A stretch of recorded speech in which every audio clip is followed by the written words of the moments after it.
This guy possesses the rarest power of all, the divine fingers. With his sacred hand, wait, not that one. His hand is truly sacred. He possesses the divine index finger that crushes everything in its path. The divine middle finger of judgment casts spells to punish his enemies. The divine ring finger holds the power to heal wounds, both his own and his allies. In a world where everyone has powers, he can now be considered a god. It all begins that day. Yu Ilshin discovers a new game has appeared on his phone. The moment he taps on the treasure chest, it opens wide. The screen displays, "Welcome to Evil God Creator." Moments later, an ant appears on the screen. Then a row of incomprehensible text appears. He figures he'll just tap randomly to see what happens. To his surprise, he actually crushes the ant with his tap. Then a coin pops out from the screen. The phone displays, "Top 1 crushed to death. You have obtained 1 divine coin. Congratulations." Yu Ilshin stares at his phone in confusion. Did he just successfully awaken a hunter ability? If this had happened 20 years ago, he might have checked himself into a psychiatric hospital. But times have changed. 20 years ago, spatial rifts opened. Countless monsters poured through them. Humanity faced extinction. However, everything changed after humans awakened supernatural abilities. The new energy that hunters obtain from hunting monsters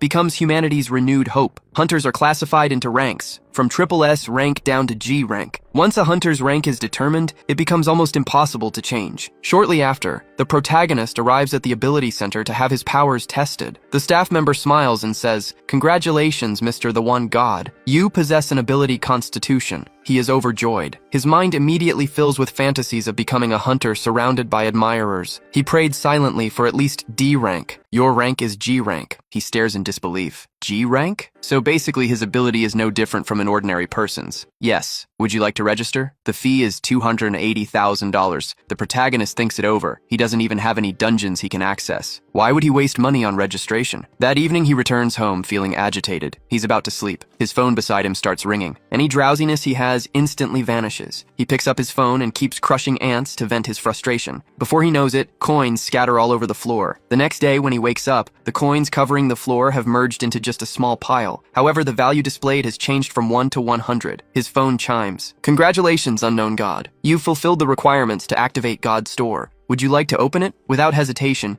he taps to open it. To activate the God Shop, 100 coins are needed. He doesn't think twice and taps to use them. Then, 1 coin from his bed actually disappears. But after opening the shop, all the text is in strange characters. He cannot understand a single word. Moreover, the items inside require 1 billion coins. He spent all night and only saved up 300 coins. These item prices are ridiculously unfriendly. The shop begins to refresh. The top item now only requires 100 coins. He casually taps on it. Notification, you have obtained the exclusive skill Blind God's Eye. He scoffs, "Blind God? Isn't that just a blind person? What use is a blind person's eye?" The next moment, everything goes dark. He cannot see anything. Yu Ilshin frantically feels around for his phone. Suddenly, his toe strikes the table corner. The pain makes him cry out. Then his vision returns. That scares him half to death. He steps forward and picks up his phone. This time, he can actually read the text. Inside are all kinds of skills and items. He scrolls for a while. He finds a universal ability, Divine Index Finger that crushes all things growth type. He taps to acquire it. You have obtained the Divine Index Finger that crushes all things. He looks at his finger,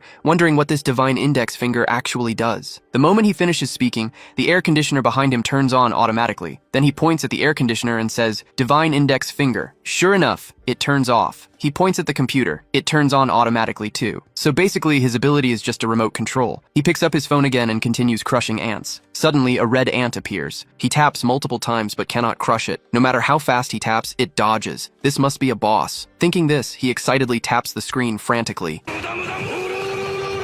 But no matter how he taps, it keeps dodging. He is grinding his teeth in frustration. He taps even more frantically. He taps until his hand cramps but still cannot crush the red ant. In the end, it escapes. He can only vent by crushing black ants. His phone displays, "Your actions have exceeded 800. 200 more actions remain until you obtain the Evil God title." By this point, the protagonist is utterly exhausted. He collapses on his bed and falls into a deep sleep. The phone displays Blind God's Eye activated, exclusive ability unlocked. In his dreams, he finds himself in a movie theater. On the big screen, the film shows a red ant walking with a cane. It hobbles toward a cave entrance. Inside, countless ants are feeding. The red ant shouts, "I found where our food supply fled to, but their dark tribe's god attacked me." He is terrifying. Escaping is my limit. We must strike before that monster attacks us. The other ants show no reaction. Then they all laugh. Coward. A mere dark tribe god. What kind of threat is that? You are attacked by food supplies? Why don't you just die there? Everyone quiet. An elderly ant enters through the cave entrance. The old ant strokes his whiskers and says, I sense the presence of the dark god. This is the great emperor's territory. On this most sacred land, an evil god of the dark tribe exists. We must execute them immediately. The old ant places his hand on the red ant's head. Energy surges. The red ant's wounds heal instantly. Lead the way, brave soldier. I will personally subjugate that evil spirit. The ant army shouts, let us help deliver death to the evil spirit. Yu Ilshin suddenly wakes up. He mutters to himself, what a vivid dream. Did he just dream about ants? His phone chimes. That red ant appears again. His fighting spirit surges. He's ready to crush it. But many red ants appear on screen. The red ant in the center shouts, nature's judgment upon great evil. A blue light shoots out from the phone. A wound opens on his forehead. Meanwhile, on the other side, the ant army charges their energy. Nature's judgment upon great evil. Ah, to subjugate an evil god, truly worthy of being called the sage. You achieve great merit. His Majesty the Emperor will surely be pleased. Perhaps he will share some of the saint's flesh brought back from the expedition. The next moment, red light crashes down. Countless points of light illuminate the sky. The ant army suffers devastating casualties. On his end, Yu Ilshin is furiously smashing his phone. He smashes it so hard that smoke comes out. Only then does he come to his senses. His beloved phone. The screen is completely shattered. The room is filled with coins. The phone displays, your actions reach 1,000. Congratulations, you have obtained the evil god title, Cruel Slaughterer. He says speechlessly that he's a model citizen. This title does not fit him at all. The coins begin to merge. A ring emerges from the coins. He picks up the ring and examines it. Then he smells the fragrance on the ring. It makes him feel refreshed, and his mind becomes clearer. Curious, he slips the ring onto his pinky finger. Energy immediately fills his entire body. His body feels reborn. All fatigue vanishes. His phone chimes, activating Blind God's Eye. Appraising Ring, Druid's Ring, contains the life force of the forest, helps enhance rapid growth ability. He immediately wants to test if he can appraise other things. He aims at his computer and activates Blind God's Eye. It works. Then he thinks, with such a powerful ring and this new appraisal ability, maybe his hunter rank has increased. Just looking at this ring he obtained, he definitely cannot be G rank. He decides to visit the testing center again. Shortly after he arrives at the testing center, the staff member says skeptically, the error rate for test results is less than 1%. Are you certain you want to retest? He says excitedly, yes. Very well. You should know only the first test is free. The total is 1,580,000. How will you pay? Hearing that amount, he feels instant despair. At best, he is only F rank anyway. He apologizes and says he'll come back another time. It is all because that ring got him too excited. He walks to the sofa and sits down. His phone displays, activating Blind God's Eye, beginning appraisal of subjects. Male human, 30 years old, suffers from hemorrhoids. Male human, 41 years old, kidney deficiency. A young woman in the distance catches his attention. Name, song, Miri. Female human, 19 years old. She is tingling. He wonders why only she shows a name. And tingling? What kind of strange condition is that? At that moment, he cannot control himself. He keeps walking toward the young woman. He reaches out, wanting to tap her, then asks, excuse me, are you experiencing a tingling sensation right now? The young woman looks at him with disgust. Lightning gathers in her hand. Look, please do not think this is strange. I am not normally like this. The young woman is on the verge of losing it. His phone rings. He feels relieved. He grabs his phone and runs. It is his sister calling. She wants him to pick up his niece. He arrives at the park and picks up his niece. She is so adorable. He wonders how that demon managed to give birth to such a cute angel. He looks at his niece's cute face. He cannot help reaching out to pinch her cheeks. His niece stomps her feet angrily. Uncle is so annoying. I told you not to pinch my face. He thinks to himself that he's in trouble now. It will take at least an hour to calm her down. Blind God's Eye activates. Appraisal successful. Kai Cheng-yin currently wants to eat a chocolate cone. He immediately says, how about we go get chocolate cones? Cheng-yin's mouth starts watering. Shortly after, they arrive at the ice cream shop. The staff greets them warmly. He pulls out a pile of coins. 1 chocolate cone, please. The staff member looks at the coins, their enthusiasm vanishing. They sort the coins wordlessly. The chocolate portion they give him is noticeably less than usual. He thinks, good thing he has his remote control ability. He activates Divine Index Finger on the ice cream machine. The machine immediately dispenses ice cream uncontrollably. Won't you give Uncle a bite? No. All right, you eat it all. Suddenly, his phone chimes. Warning, warning. He picks up his phone. Notification title activated. Cruel slaughterer. Due to title activation, your combat fortune greatly increases. The ground shakes. Crimson eyes appear in the sky. A massive horned monster emerges from a spatial rift. The horned monster begins destroying everything indiscriminately. He grabs Chung Yin and runs for their lives. Suddenly, Chung Yin trips over a rock. He quickly helps her up. The horned monster reaches behind him. The monster roars and lunges at him.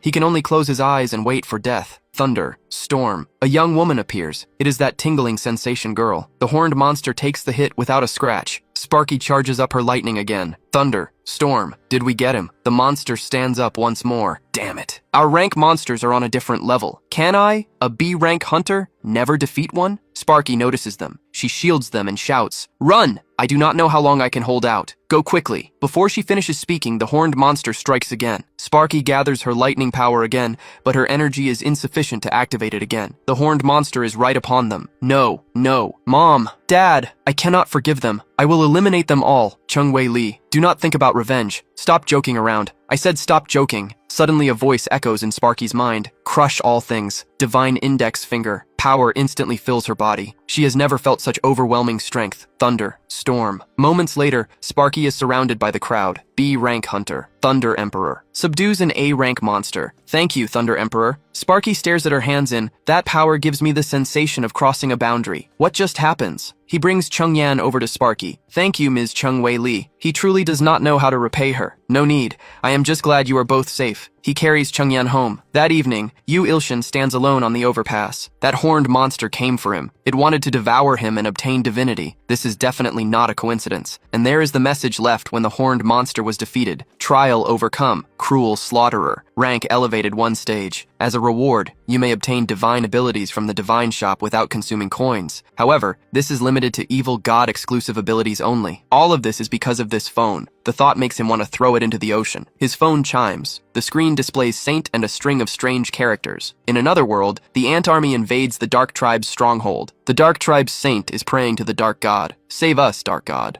Saint of the Dark Tribe, do you think you can escape from the Empire? The Saint trembles with fear. Unnamed God, will you save the small creature that sends you a plea for help? He looks at the trembling little creature. He aims at the red ant and taps. Saint of the Dark Tribe, you should be grateful to become His Majesty's tribute. He keeps tapping the screen. His phone displays. The Saint wishes to know your name. My name is the One God. The Saint serves the One God. You obtain the Good God title, Benevolent Savior. You currently hold both Evil God and Good God titles. Due to the newly obtained Good God title, the One God's alignment changes from evil to neutral. As a reward for obtaining the Good God title for the first time, 100,000 coins are granted. Joy overwhelms his mind. He quickly opens the shop. He finds Growth God's protection for 1,000 coins. He purchases a bottle and holds it. He appraises it. Eternal Seeker. During cultivation, he stored his own bodily fluids within. By drinking this liquid, mortals can fully unleash their potential. The more consumed, the better. He smells it. Nothing unusual. He downs it in 1 gulp. He purchases several more bottles. After waiting, his body shows no changes. Suddenly, everything goes dark, and he collapses. Evil God Creator's synchronization rate increases from 0 to 5. The One God's exclusive abilities strengthen with rising synchronization rate. He regains consciousness in a daze. He finds himself at home. He looks at his phone groggily. The phone displays due to increased synchronization rate, Evil God Creator's battle arena has been upgraded. Suddenly, he feels something on his hand. He looks closely. His bed is crawling with countless ants. He jumps off the bed and runs toward the door. He discovers with horror that his door will not open. The ants open their jaws and begin biting him. He jumps around frantically from the bites. He looks at the window. He's only on the 3rd floor. Even if he jumps, it should be fine. But his head strikes the glass. He is thrown back. Is he going to die here? At this thought, rage surges within him. He activates Divine Index Finger directly. He crushes the ants. A line of ant soldiers calmly picks up their bows. Countless arrows fly toward him. They pierce his entire body. Ha ha ha ha. How do you like that, unnamed monster? This is the Great Imperial Army. All forces attack. Eliminate that monster and present his head to His Majesty the Emperor. He kneels on the ground. Breathing itself becomes difficult. He looks up and finds his lifeline, a can of insecticide. He grabs a lighter and ignites the insecticide. The ant army has no ability to resist. This is the power of a god. The fire ignites his room. The deadly problem is that his body will not move. His phone displays high-ranking evil god silently creeping nightmare, sends the One God a gift. Gift from high-ranking evil. God may lock the one God's alignment to evil. Will you accept the gift? He taps accept without hesitation. Nothing happens. The phone displays partial abilities of silently creeping nightmare are infiltrating the one God's exclusive abilities. In panic, he tries to activate divine index finger, but it is useless. Is he going to die here? Suddenly, the window beside him shatters. He looks up. It is Sparky. He wakes up in the hospital. Chungyin looks at him suspiciously. Are you really Uncle? Then say the password. Mom is a fart fairy chubby auntie. It really is Uncle. Uncle, do not get sick, you have to play with me. Because Chungyin comes to see Uncle, so Uncle does not hurt at all now. 2 screams follow. I am a patient. You go too far. Your sister is busy cleaning up your mess and you call me a chubby auntie? Have you no conscience? A knock sounds at the door. Chungyin opens the door but sees no one. Only a flower basket sits at the entrance. Uncle, there is no one here. He wonders who it could be. Meanwhile, Sparky stands on a rooftop near the hospital, observing him. When she defeats the horned monster,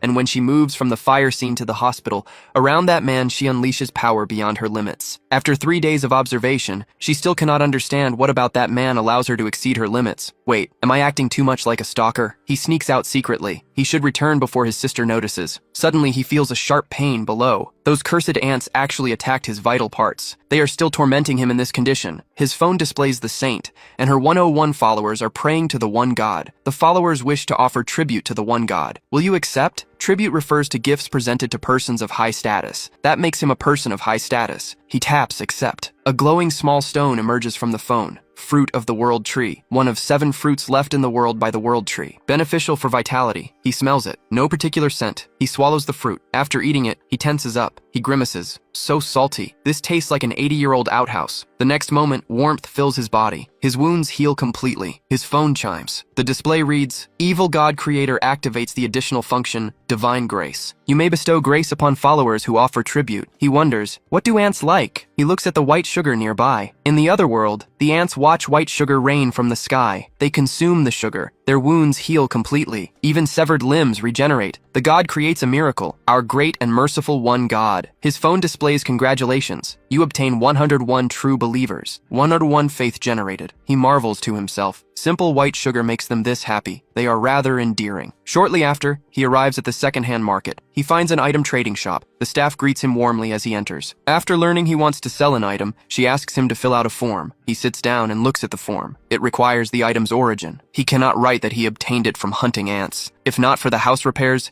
he would not sell it. Several people enter through the door. Male human, 29 years old. Special note, underdeveloped muscles. He thinks, those are underdeveloped muscles. He can probably kill him with one punch. He wonders why Blind God's Eye keeps appraising automatically. He does not want to know. At the counter, a man presents an exquisite suit of armor, but Blind God's Eye appraises it as 29-year-old garbage scrap iron armor. Special note, crude enhancement and illusion skill applied. The staff examines the armor with a magnifying glass. 560 units of magic power. Excellent. The Rooster Headman continues, our products all have quality assurance. I will only charge you 300 million. Cash only. The staff considers for a moment. Please wait. I will retrieve it from the vault. He stands up and shouts, Wait! That item is fake. You cannot buy it. He is furious with himself. Why did he have to interfere? The 3 men freeze. A large man grabs his collar and curses. What nonsense are you spouting, brat? Can you take responsibility for what you just said? Divine index finger that crushes all things. The armor crumbles into scrap. The large man turns to strike him, but the Rooster Headman stops him. He steps forward and bows. We apologize, high-ranking hunter. If you permit, we will take our leave. He nods. The 3 men leave. The staff says excitedly, Thank you for helping me. So, you are a hermit. Hermits are individuals also called recluses. They do not operate as hunters and live ordinary lives as eccentrics. He has not yet decided how to explain. The staff says you mention you want to sell an item, correct? He fumbles through his belongings. The staff examines his ring. Its magic power value is only 2. Even if I want to offer you a high price,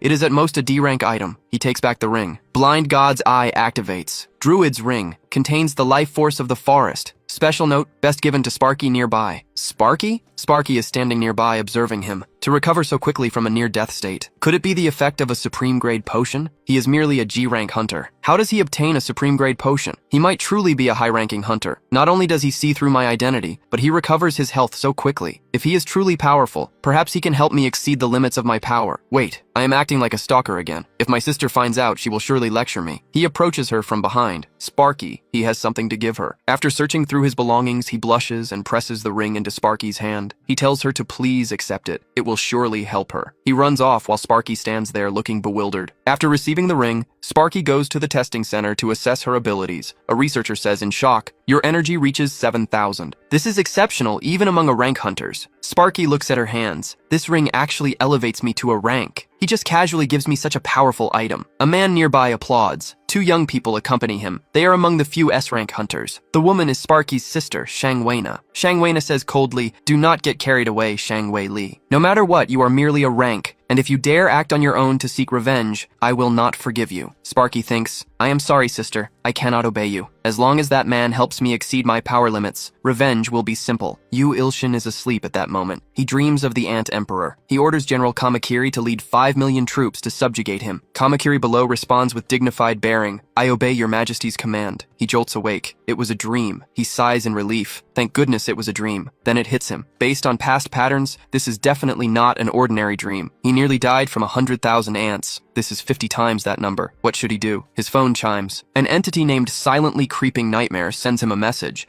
It asks if he needs power. It then says he is an immature and cowardly god, requesting he sacrifice 100 humans, especially those sharing his bloodline. He blocks it immediately. Suddenly, Blind God's eye activates. A projection appears before him. An ant within speaks to him. "Monster of the ignorant tribe, I am General Kamakiri. I will sever your head and present it to His Majesty the Emperor." The projection vanishes. This is the one from his dream. Approximately 3 days remain. He looks at his phone. The saint and her followers hear news of the Imperial Army's assault and are terrified. This time, he must prepare thoroughly. He stands before the mirror, attempting to appraise himself with Blind God's eye. He stares so hard his eyes nearly pop out. Finally, the appraisal succeeds. Special note, fragile and timid. He sits on his bed in exchange for necessary items. Grand's fire works better with divine index finger. In reality, it produces flames weaker than a lighter. He was deceived again. He should have discarded it back then. He remembers Growth God's protection. He consumes 200 bottles consecutively. Evil God Creator synchronization rate increases to 10%. He polishes his sword 20 times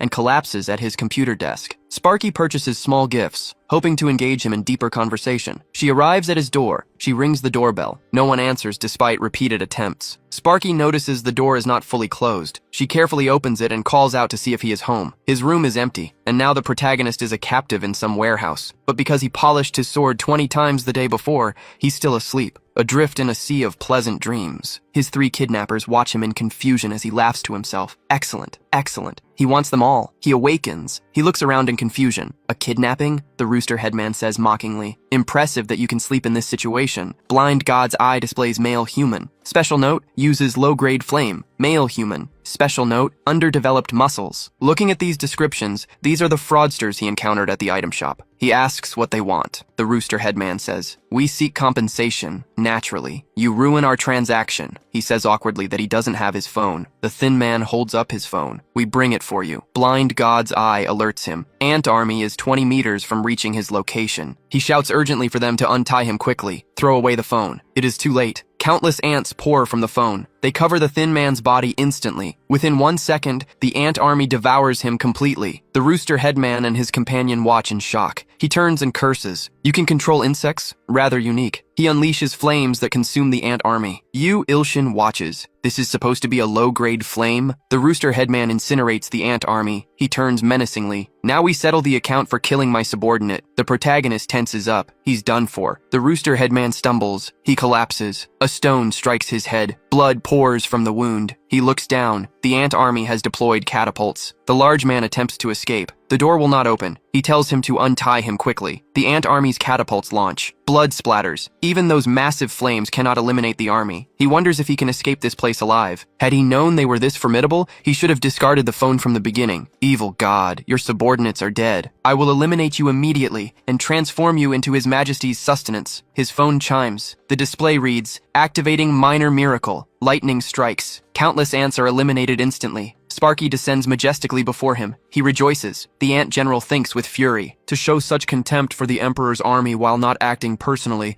and to command such a powerful subordinate. That evil god is truly an evil god among evil gods capable of destroying the empire. It removes its armor and roars. Today, I, Kamakiri, shall perish here, but I will at least eliminate one more of your subordinates. Sparky continues electrocuting them. The ants are too numerous. He stands behind, grinning foolishly, completely unaware of approaching danger. The ant general whispers, "1,000 blades that sever all. I am your servant. Grant me your great power." He sacrifices all his subordinates to you. The unaware subordinates shout for the general to take cover. The ant general severs the heads of the remaining ants with one strike. Sparky and Yu Ilshin are stunned. After eliminating its subordinates, the ant general emanates overwhelming pressure. Blind God's Eye activates. Kamakiri female. Special note, Imperial General intends to sever Sparky's head with 1,000 blades. Before he can react, the Ant General leaps towards Sparky. Sparky hastily activates her lightning. The Ant General splits the lightning. It charges towards Sparky with overwhelming momentum. The blade flashes. Sparky lies in a pool of blood. Rage consumes his mind. These cursed ants. She saved his life 3 times. A notification appears. You may use divine power to alter a mortal's fate. This will consume 100,000 divine coins, he confirms without hesitation. Golden light fills his eyes, using divine power to reverse time and alter fate. He returns to the moment the Ant General severs the lightning. The Ant General charges towards Sparky with overwhelming force. Sparky has no time to react and prepares for death. His chains shatter. He stands and pulls Sparky behind him. He glares at the Ant General with murderous intent. Sparky observes his fierce display. She thinks he truly is a master. The Ant General continues shouting, "A lowly ant." He raises his middle finger, under judgment, divine middle finger. The Ant General is obliterated by this strike. He watches all this with a calm expression, while Sparky gazes at him with admiration. He picks up a small knife and asks curiously what it's for. The next moment he throws the knife away because it's scorching hot. She removes her helmet and excitedly asks if he's the hermit. Then she actually kneels down and begs him to take her as his disciple. But he's just the lowest ranked hunter. He only defeated the Ant General thanks to his system. There's no way he can teach her anything. But Sparky still clings to him. Even when he's watching wholesome content, Sparky watches along with him. He asks her speechlessly how long she plans to stay at his place. Sparky says she'll leave when he accepts her as his disciple. He tells her helplessly that he's just a G-rank hunter. Sparky says that just the ring he gave her made her much stronger. Since he gave her something so precious, she wants a chance to make amends. Afterwards, Sparky carries bags of cement and starts repairing his house. Before long, his previously dilapidated room becomes exquisitely renovated by Sparky. Then he plans to find something to eat with Sparky. But just then, an emergency call comes in. Sparky says there won't be time for a meal. She puts on her helmet and prepares to leave. He takes out a bottle of Growth God's protection for her to bring along. After thanking him, Sparky flies off into the distance. Moments later, he arrives at a restaurant to eat. The restaurant is playing news. The host announces that the S-rank monster Trake has appeared. Fortunately, a hunter arrived at the scene in time, but buying the citizens time to escape is already her limit. The hunter currently facing Trake alone is B-rank hunter Thunder Empress. Meanwhile, after rescuing a citizen, Sparky stays behind to cover the retreat. Facing an S-rank monster,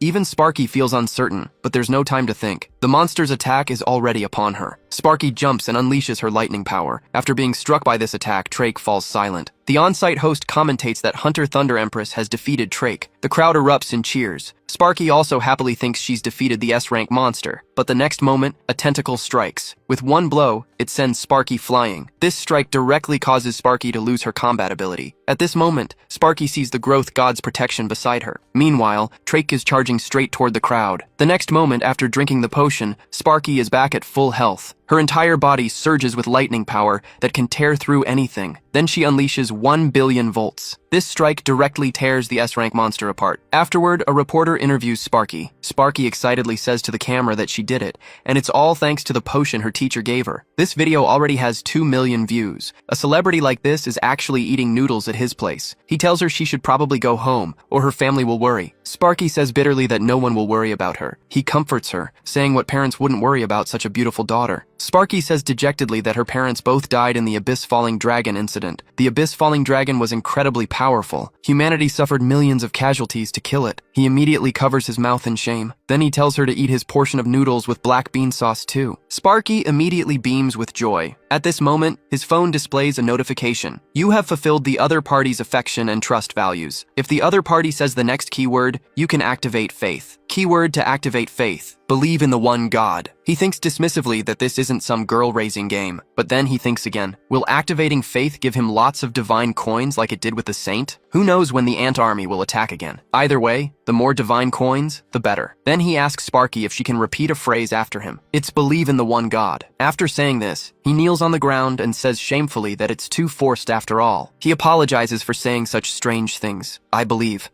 in the one God. The next moment, his phone notifies him that faith has been successfully generated. Congratulations, Xiong Miri is your first follower on Earth. The skill sharing option has been generated. You can borrow your believer's power. He immediately says furiously that this damn game isn't giving him coins. He wants to uninstall it right now. Sparky looks at him with confusion. At this moment, a portal appears behind Sparky. Many ants emerge from it. They're carrying treasure chests, wanting to make peace with him. Unaware of this, he wants to test if he can use Lightning Storm. Then he raises his hand and activates skill sharing. The next moment, he actually unleashes Lightning Storm. Instantly, the massive energy directly rips off his roof. This strike also electrocutes the ant delegation to ashes. Sparky looks at him with an excited expression. Teacher, so you can use lightning too. You're really amazing. Meanwhile, he wants to cry but has no tears. His house was just repaired. On the other side, in the ant world, after the ant emperor learns that his delegation was annihilated by him, he immediately sends out all his elite forces in fury, vowing to eliminate the protagonist. Meanwhile, Yu Ilshin is currently watching Sparky run. Before long, Sparky completes 100 laps. He hands her a bottle of Growth God's protection. To him, it's just a drink, but it's effective for Sparky. Since he's decided to take her as his disciple, he must do something for her, but he can only give her these potions. At this point, Sparky asks what to do next. He tells her to do squats first. Then he thinks of using the blind god's eye to appraise her. Maybe it can tell him how to conduct training. So he begins appraising Sparky. But the next moment, the system notifies him that he's reached the inner mind of the target. He arrives at an extremely empty place. Then a blinding light appears before his eyes. A massive lightning tiger bound tightly by iron chains appears before him. Sparky's true nature is S-rank, sealed for 10 years. So Sparky is an S-rank hunter. Back then,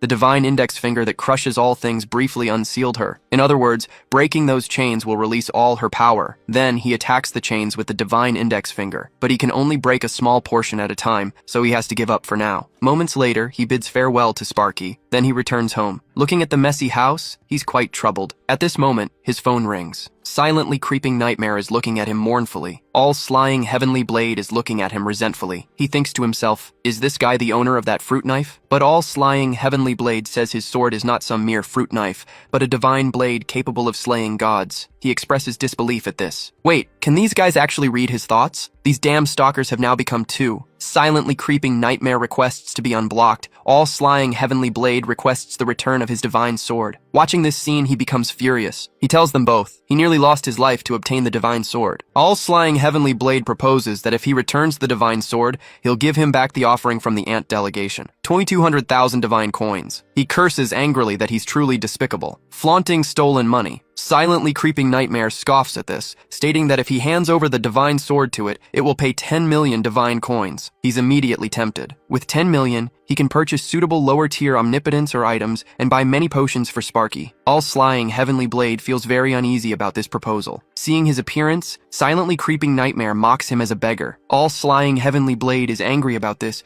and proposes to grant him his authority. Then all slying Heavenly Blade demonstrates his authority. Zenith of the Sword. He says that using his authority, no master will be his match. He agrees with this. Throughout history, the sword has been every man's aspiration. Silently creeping Nightmare laughs mockingly while demanding that he accept his authority. Rose that blooms at night. He says that using his authority, he can subdue enemies effortlessly. Yu Ilshin immediately devises a plan. He asks if either of them want to add anything more to their bids. Moments later, he obtains Zenith of the Sword, 2,200,000 divine coins, and 3 uses of the all-slying Heavenly Blade treasury, plus Rose that blooms at night. He thinks to himself that the all-slying Heavenly Blade treasury can only be used 3 times, so he needs to use it sparingly. Then he wants to try the other two abilities. He sits on the ground and shouts rose that blooms at night, but nothing happens. His phone notifies him that rose that blooms at night can only be activated when the owner is asleep. He shouts speechlessly that it activates after he falls asleep. So how is he supposed to know what ability this is? He's a fool for believing the stalker's words. Then he uses Zenith of the Sword, but still nothing happens. This scene angers him enough to cause constipation for 3 years. The next moment, his phone notifies him that Zenith of the Sword is activated. Then he uncontrollably mutters that he's going to cut everything down. The small knife in his hand radiates evil power. Then he uncontrollably licks the small knife. Then he actually runs toward the restaurant next door. After arriving, he frantically helps the restaurant chop 100,000 green onions. By evening, he returns home exhausted. He mutters, "What kind of terrible Zenith of the Sword randomly controls people?" Fortunately, nothing major happened. Before long, he falls into a deep sleep. Moments later, the ant army appears on his rooftop. Seeing him asleep, they charge toward him. At this moment, a rose actually grows from his chest. The rose opens its enormous mouth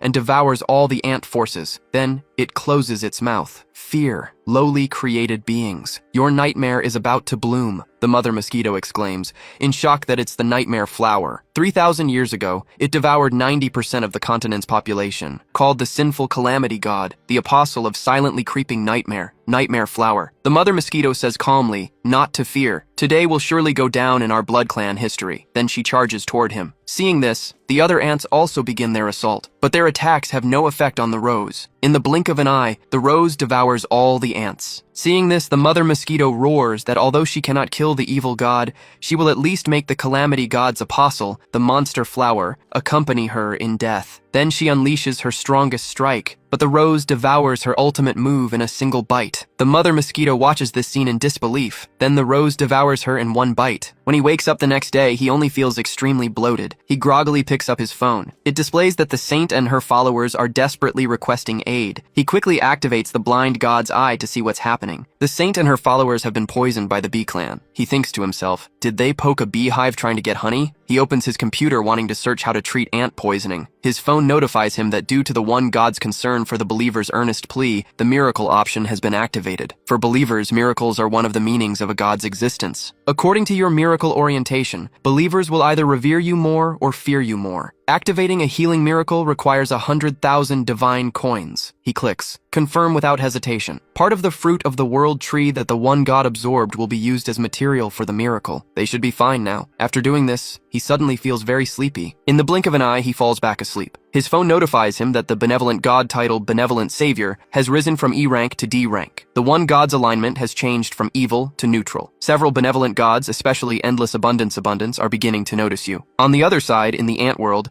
the saint and her people all have ashen faces. They're all praying for a miracle. The next moment, a raindrop falls. Immediately, countless raindrops follow, and the deadly poison on the ants is washed away by the rain. The saint rises and shouts that the one god has saved them once again. Now they must repay the god with the tribe's most sincere trust. They will create offerings to sacrifice to the god. After an unknown amount of time, he wakes up groggily. Sparky is actually at his place. She says the training time passed and he didn't show up, so she came to check. Then she asks what the statue on the table is. He looks up. The statue of the one god was made by the dark tribe with a grateful heart, imitating the one god. Its feature is that it's extremely ugly. He says speechlessly, "What is that hideous thing?" But Sparky says the statue is just like him, looking more handsome the more you look at it. Then she asks if she can take the statue. He tells her to do as she pleases. After sending Sparky away, he prepares to watch some wholesome content. But his phone notifies him that the world tree sapling is sick and will wither in 24 hours. He hastily takes out Growth God's protection, but it doesn't work. The world tree is the fruit that healed him when he was injured. In other words, if he cures it, he can sell its fruit. He searches through the divine shop for quite a while and finally finds an item. Tears of Endless Abundance. Only those certified as good people by the goddess can use it. Purchasing it will generate a quest. Moments later,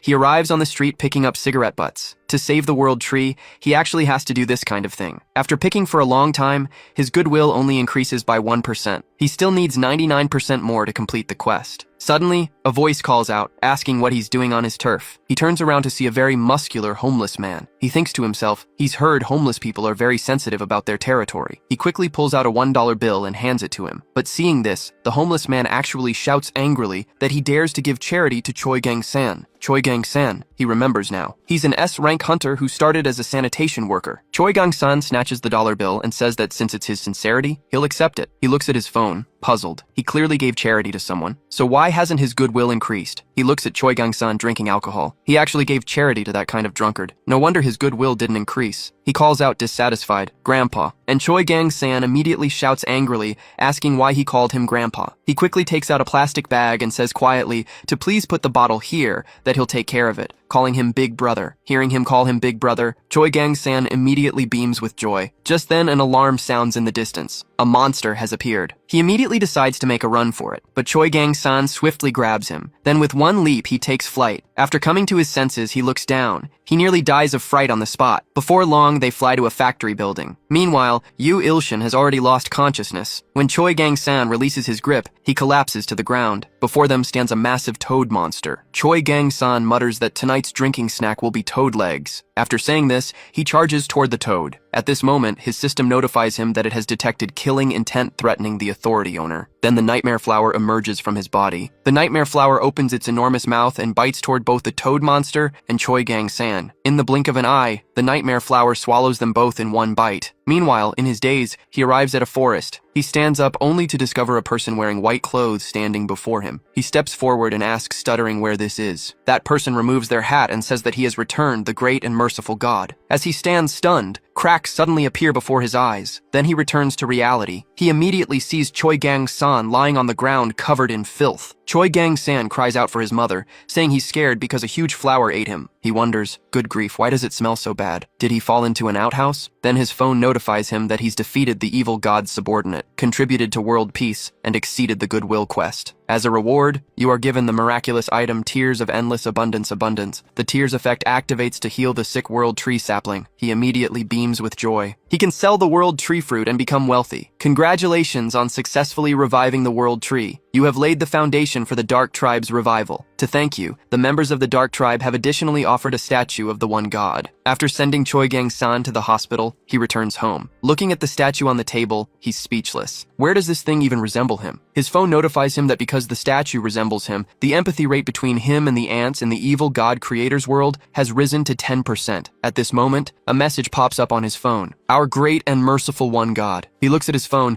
never imagining he'd one day be messaging with ants. Then it displays another message, begging him to save their poor tribe members. Dying dark tribe members. Special situation attacked by magical beasts. He looks at the ants lying on the ground. He immediately shouts angrily, asking who did this. He tells them to take him to find those magical beasts. He'll crush them with his own hands. After hearing his words, the ants immediately cry tears of emotion. Then he tells them to lead the way. Perhaps because they're ants, they move very slowly. Finally, the ants stop and gaze ahead in terror. He immediately zooms in on his phone to see what's happening. When he sees clearly, he tenses up. It's actually a dense swarm of cockroaches. Cockroaches summon beast. Special trait multiplies by 2 every hour. Immediately, he turns around and flees at full speed. The ants leading the way also panic at the sight of the cockroaches, desperate to escape. However, the Saintess tells them not to panic. She points behind them and shouts that the one god who protects the tribe has always been with them. But when she turns around, she sees him running away. The Saintess cannot believe what she's witnessing. The other ants see him fleeing and cry out in despair that they've been abandoned by their god, and we are screwed. Moments later, he stares at the cockroach corpses covering the ground. Fortunately, because he hates cockroaches, he had stocked up on plenty of cockroach poison at home. The ants are cleaning up the battlefield, finishing off any cockroaches still clinging to life. He looks at the dejected Saintess with confusion. He asks her what's wrong, since they've already driven back the beasts. Upon hearing this, the Saintess bursts into tears and cries that she dared to briefly doubt the one god's intentions,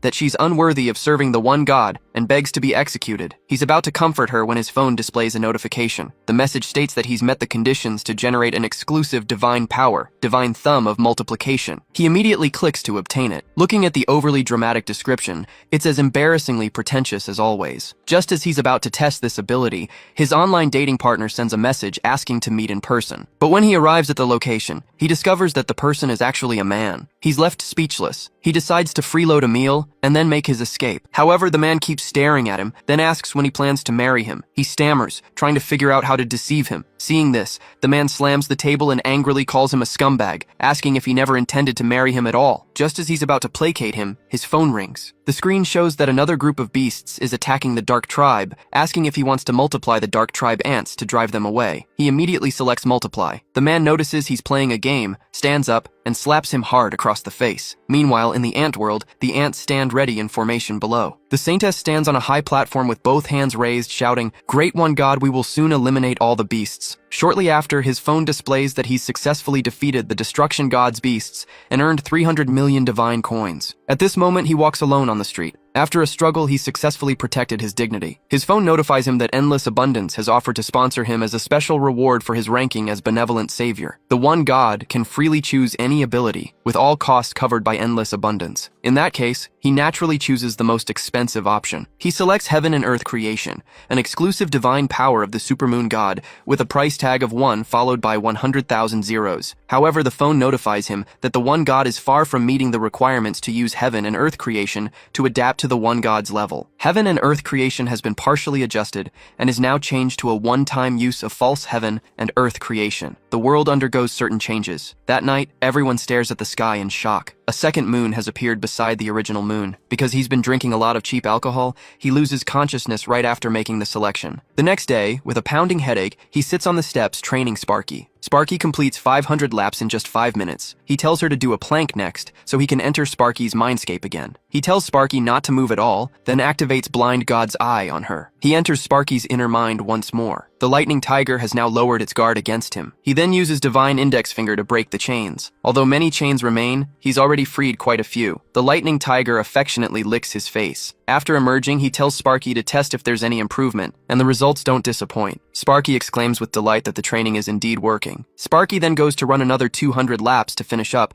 while his phone sends a notification. The Saintess wants him to give her a name. Thinking about it, having a name is better than just calling her Saintess all the time. From now on, you'll be called Little White. Upon hearing this name, the Saintess is moved to tears of joy. The other ants all request that he give them names as well, but naming several hundred ants would take forever, so he simply numbers them as number 1, number 2, number 3, and so on. Moments later, he returns home. His phone notifies him that the ant tribe has evolved into the Jayemi tribe due to the names bestowed by the one god and the experience gained from hunting beasts. They're quite adorable. Because the Jayemi tribe has evolved, the one god's level rises to 2. The level increase activates Civilization Renaissance. Through his manipulations, he helps the ants establish walls, training grounds, and farmland. The Saintess Little White proclaims loudly, asking everyone if they see the miracle performed by the one god, and calls for them to worship the great one god together. He finds these little ants increasingly adorable. He then clicks on the third question mark option. Unexpectedly, a tower filled with evil energy appears. Tower of Warriors. Only those with high courage and faith can challenge this tower. Special note states that the survival rate for challengers is only 1 in 10,000. The ant tribe falls into panic upon seeing the Tower of Warriors. Seeing this, he can only destroy the walls to block the tower's entrance. He then warns them never to enter the tower out of curiosity. Among the many ants, one ant stares at its own hands. It recalls the terrible situations when the tribe faced danger, thinking that if only it could become stronger, it could protect the tribe. It gazes at the tower and makes a certain resolution. Meanwhile, in the Ant Empire, the Ant Emperor rages at a cockroach, because even his cockroach army failed to eliminate the dark god of the dark tribe. The Ant Emperor extends his left hand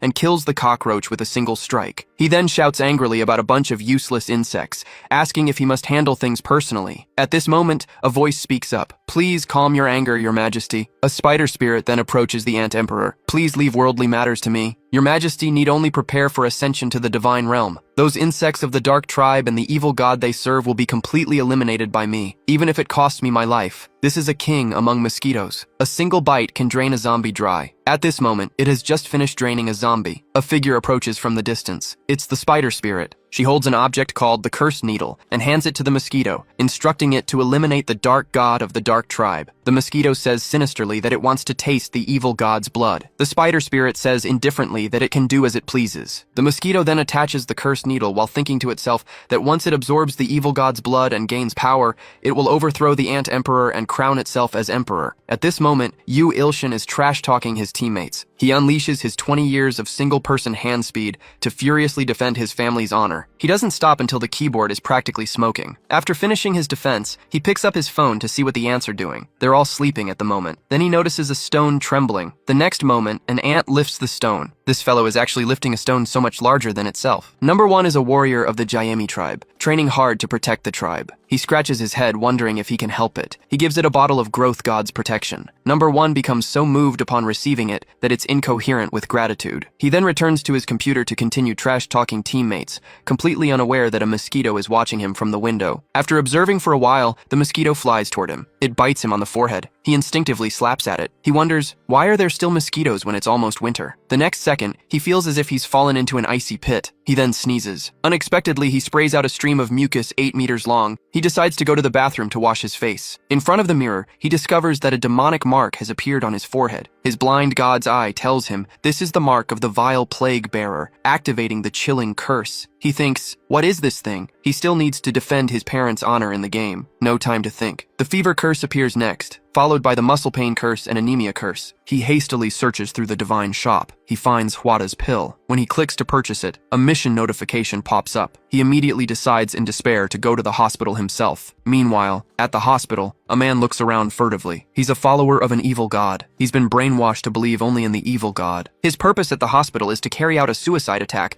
to offer sacrifices to the evil god. On his end, Yu Ilshin finally arrives at the hospital. At this moment, he can only crawl on the ground, and his ridiculous mission clearly never intended for him to survive. The mission requires him to save 100 humans with sincere devotion. He might as well just die. In the hospital lobby, the evil god follower holds a nurse hostage with a detonator in his hand, warning everyone not to move. Sparky stands opposite him, ready for action. He stares at this scene in confusion. The evil god follower sees the demonic mark on his forehead and assumes he's his accomplice. He quickly shouts at him to come help him. Let's offer sacrifices together for the descent of the destruction god. Upon hearing this, Sparky shouts angrily, asking what nonsense this attacker is spouting and that he's got the wrong person, since that's her teacher. The bald man retorts that the skull on his forehead is their symbol. He clearly senses the evil aura. He's obviously a trusted agent sent by Mr. John. He looks at him and activates Blind God's eye, successfully reading his memories. In his memories, a purple-haired man instructs him to make the sacrifices feel more fear, then eliminate them. For the descent of the destruction,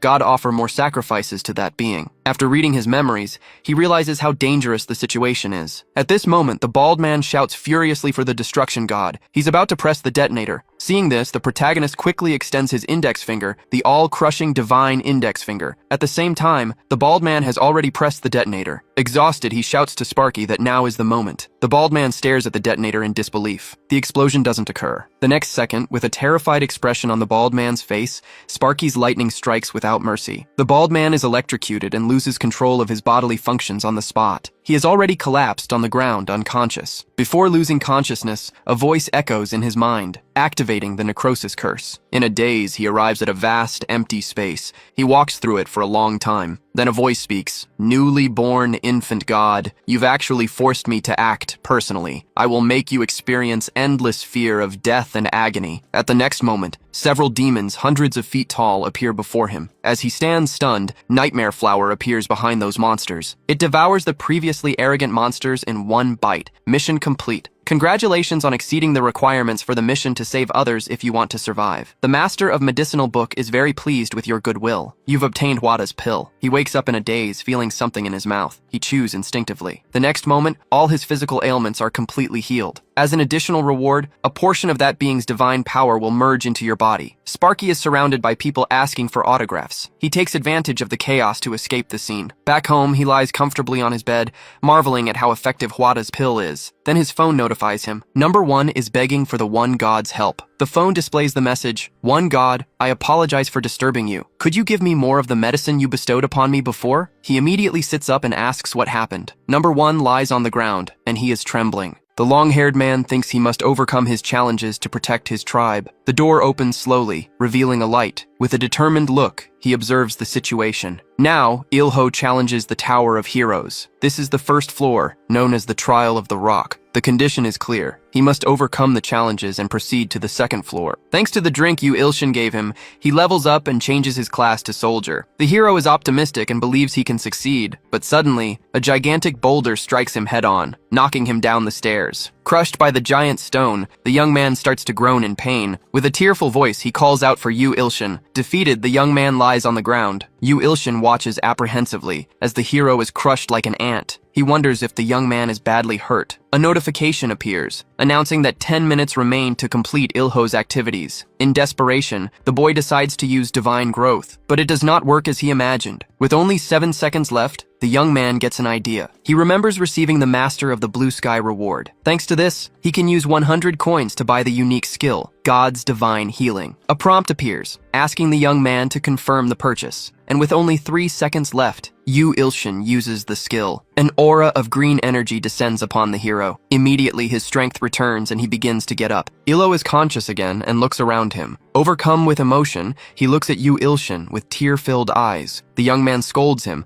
saying he warned him not to enter the dangerous tower. He orders the hero to leave immediately, but the exit is locked. A notice explains that leaving is impossible before completing the 50th floor. Desperate, Auntie asks what they will do now. A notification for recommended items for the Eternal Tower appears, and the protagonist realizes he has no choice. But suddenly, someone starts knocking at the door. Yu Ilshin then drinks a small potion and tells Ilho he will be right back. The young man says he is going to get the door. As he opens the door a crack, he sees a man in a suit who asks if he is the hunter Yu Ilshin. The man introduces himself as Kim Taemin, recruitment manager for the Brilliant Guild. He says the boy will soon be a hunter and asks to speak with him for a minute. A little apprehensive, the young man agrees. Meanwhile, our hero faces the challenges of the tower. He handles the hardships of the Eternal Tower with great fortitude. The crystal at the top of the stairs glows with a scarlet color. Ilho closes his eyes, concentrating with all his might. Soon, a gigantic boulder begins to roll in his direction, but the hero prepares a powerful punch to block it, and he manages to shatter it with his bare fist as it approaches, a feat that even surprises him. A notification announces that the challenger Ilho has passed the judgment of the rock, and will receive the blessing of the rock as a reward for clearing the first floor. Meanwhile, Yu Ilshin receives a salary offer of 3 million a year. The man asks him to come to the guild headquarters to sign the contract, but the young man remains silent. Still in shock from the offer, the boy is unable to move. He knows that with this amount of money, he could erase all his worries,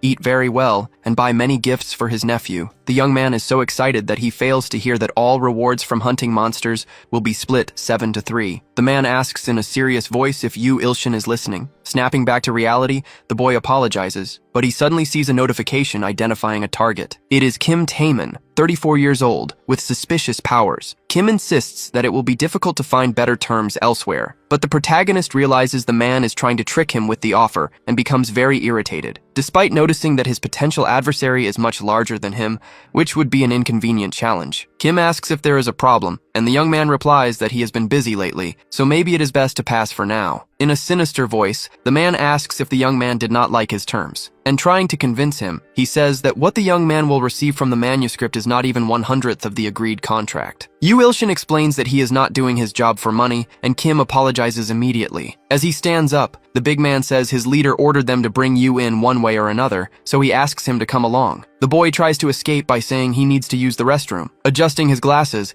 Kim does not seem very convinced by this excuse, but he allows it, and the young man runs to the bathroom thinking about what he should do. And he remembers what he saw in Kim's notification. The man is considered a god of destruction. But then the protagonist remembers something. The terrorist who was at the hospital was one too. Looking at his phone, the young man wonders who he should call. Maybe the Hunters Association or the police. But suddenly a beam of light pierces through the bathroom door, and Kim enters through the hole, asking who Yu Ilshin is trying to call. The young man watches the scene with an expression of pure terror and knows he is screwed. With a grim expression, Kim asks who the young man is trying to call. Trying to explain himself, the protagonist says he just needed to contact his publisher. But before he can react, he is struck by a power coming from Kim. The attack hits him dead on, sending him flying into the wall. The big man then approaches, saying that will not be possible as long as he is there. And if that is the case, he just needs to knock him out so he can take him. As the man squeezes Ilshin's neck, the boy begins to run out of air. Kim asks if it hurts, and says it would have been better to come with him from the start, and that if he stays calm, everything will be less painful. The young man then slowly begins to lose consciousness, but a notification catches his attention, and he realizes he has received a mission to save Sungmiri from death. Meanwhile, Kim is impressed by the young man's resistance. In truth, Ilshin knows the difference in their physical strength is enormous, but suddenly the message Great God appears in the boy's vision, and Ilho begins to shout, saying he will lend him his muscles. Using the power-sharing ability,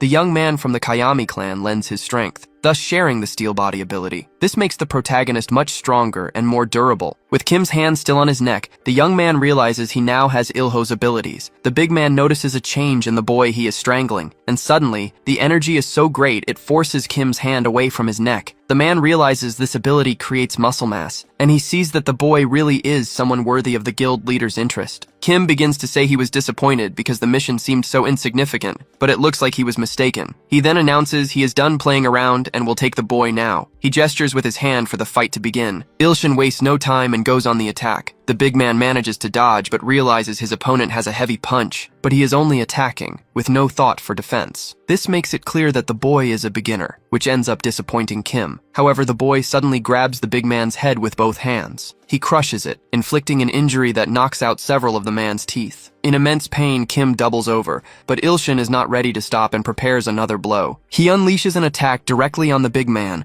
The blow is so powerful it smashes a hole in the floor. Still under the effect of the ability, the protagonist observes the scene, but then he remembers he needs to call Miri. Desperate, the boy tries everything, but a notification appears stating that the believer management system is running, and that the cost for this will be many coins, but the protagonist is willing to pay. As soon as he makes the payment, the system begins to pinpoint Sung Miri's location. A pale face is visible, with long, dark hair. The sword is stained, evidence of a battle. Someone holds it, and a trail of red liquid is visible on its tip. It is the sword demon, who tells his victim not to worry, as she will not feel any pain. The notification with the character's identification appears, and Sung Miri can be seen on the ground, calling her attacker teacher. The demon readies his blade. An agonizing sound follows. Then a paper with the description of an achievement appears. The protagonist thinks that Miri was beaten by some unknown guy, and a notification appears, predicting a catastrophic future for Sung Miri. This vision has not happened yet, but the time until it occurs is short. Then, a question appears, asking if he would like to change the girl's fate with the powers of the gods. And as he analyzes the data on Miri's tormentor, Ilshin realizes the demon is obsessed with swords. Turning to his computer, he remembers something. From his drawer, he takes a small dagger, and he prepares to change Miri's fate, spending 100,000 coins to do so. Thus, the effects of the skills Benevolent Savior and Second Chance combine to create the great miracle. A brilliant light appears in front of the protagonist. Meanwhile, Miri is in trouble, fallen on the ground as the demon approaches. The girl does not understand the reason for the attack, and her enemy says he has nothing against her. He is simply doing his job. The man's gaze is cold, and he seems to have noticed something. With a quick movement, he rapidly moves away, just before being struck. The demon is almost hit by a stealth skill that he fails to notice. With a look full of hatred, the protagonist appears, saying he wants to cut. Miri's eyes widen, and she seems to recognize the young man. And Ilshin says in an extremely sinister voice that he wants to cut the demon to pieces. Since the demon began to walk the path of the sword, he has defeated many opponents. Raising his blade, the man asks if Ilshin is on the side of the storm, and he thinks that he has already defeated even the strongest of opponents with the power of his sword. But he wonders who this guy in front of him is. His eyes are red, but he is only holding a butter knife. As he readies his sheathed sword, the demon keeps his eyes fixed on him. But he believes his opponent is a fool if he thinks a butter knife can stop him. If that is the case, he will not even need to try. The strike passes close to Ilshin's neck, leaving a purple trail. The demon believes it will be a victory for the boy if he manages to dodge, but the protagonist shows a faint smile and firmly grips his small knife. And so he manages to block the sword demon's attack with just his tiny weapon. The situation grows tense, and the man finds it absurd. He finally realizes he may have underestimated his opponent. However, his attacks can slice through rock like tofu, and this time the boy cannot block. The attack lunges toward the protagonist with full force. He deflects it effortlessly with his small weapon. The strike slams into the wall behind him, and the sword demon watches in disbelief. Growing desperate, he attacks relentlessly, trying to land a single blow. The young man simply repeats that he wants to cut everything, blocking every attack. The demon realizes the young man seems to follow the storm, but finds it strange that a secret hunter is not registered with the government association. If the boy is an unknown, it makes sense he has never heard of him until now. Pulling a vial from his pocket, the demon thinks it might be time to use his secret weapon. As he gulps down the substance, he thinks he can now end the fight quickly with a single blow. After drinking the mysterious liquid, the demon's appearance begins to change. His eyes turn vacant, he grows larger, and he begins to scream. Suddenly, a symbol appears on his face. He quickly takes a battle stance, his sword at the ready. Ilsun's expression doesn't change, and the young man keeps repeating that he wants to cut everything. Without hesitation, the demon charges toward the young man. His vacant eyes emanate a violet energy. With incredible agility, the man unleashes a flurry of blows. But among them, a strike from Ilsun with his small knife passes close to his opponent's neck. However, just as the knife is about to reach him, the demon vanishes in the blink of an eye. A few glowing footprints appear behind the protagonist, and suddenly, his opponent is poised to strike from above. A massive impact rocks the battlefield. The sword demon lands on the ground, still in one piece. He is certain the blow landed, and considers it a good fight against the unknown opponent. Suddenly, his blade shatters in two, and the man is shocked. As he laments his shattered sword, someone can be heard laughing. The demon can hardly believe his eyes, as his opponent is still standing after that attack. And Ilsun stands there with vacant eyes, repeating that he wants to cut everything. This makes his adversary's eyes widen, because his neck is twisted completely backward, but it quickly snaps back to normal as if it were nothing. Slightly off balance, the protagonist sways for a moment. Then, he moves the hand holding the small knife. The demon doesn't understand what is happening at first, but then, a flash of blue energy streaks past him. In that moment, the man knows his life ends here. A shower of beams passes through his body from multiple directions, forming a wheel of relentless strikes, but the sword demon is still alive, not understanding what happened. He looks at his hands and sees he is completely unharmed. With all his opponent's power, killing him would be possible, but he did not. The demon then shouts, asking who his opponent is. Ilsun raises the small knife and begins to answer. He says he is the sword god, something that surprises the demon. The title of sword god is given to one who has reached the highest level of mastery. However, right at that moment, the skill's duration ends, and Ilsun's body returns to normal. The small knife that could previously cut through anything now seems to be dormant, but the sword demon seems to have noticed nothing, and bows respectfully, admitting his defeat. Ilsun is surprised to see his opponent's attitude. And the demon begins to beg to see the sword god's beautiful skills once again, and so the sword demon becomes his second disciple and follower. Miri starts to groan in pain, and the young man remembers he came to save her. The sword demon moves quickly to her side and begins to pour a drink into her mouth. It is a high potion that acts as an extra life, but for a living user,